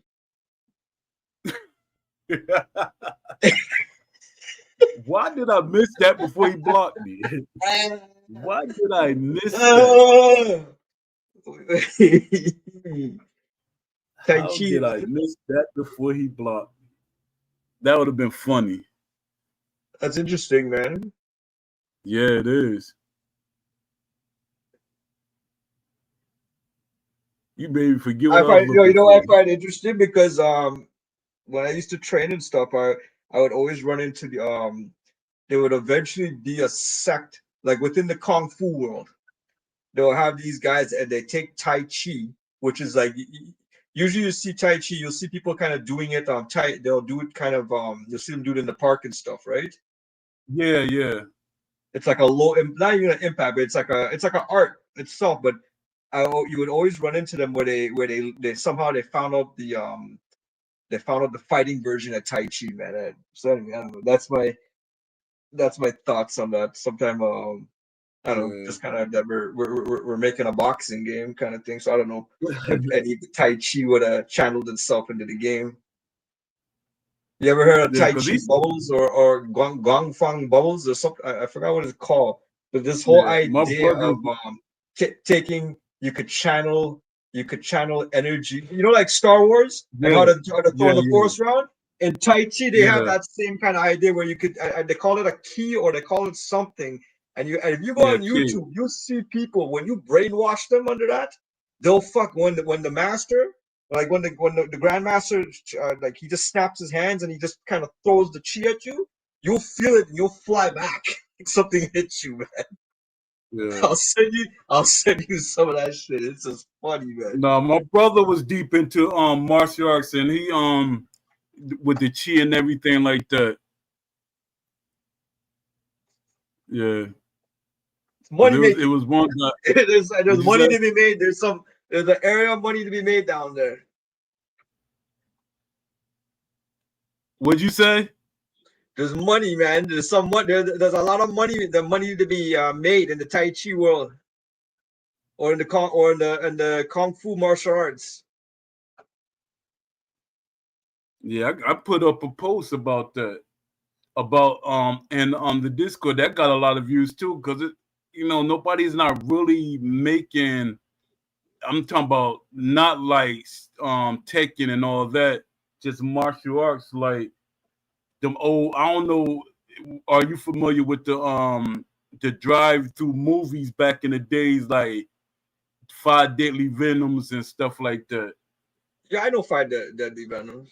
I remember that. Yeah, those type of games, they can make a lot of money. And Wuhan, they kind of help, push Oh, that. yo, And them I ain't talking about money in the games, guy. I'm talking about money. These people set up these in real seminar life. workshops. They set up the Oh, seminar workshops, and they have people buying books when you oh, go there. Shit. okay.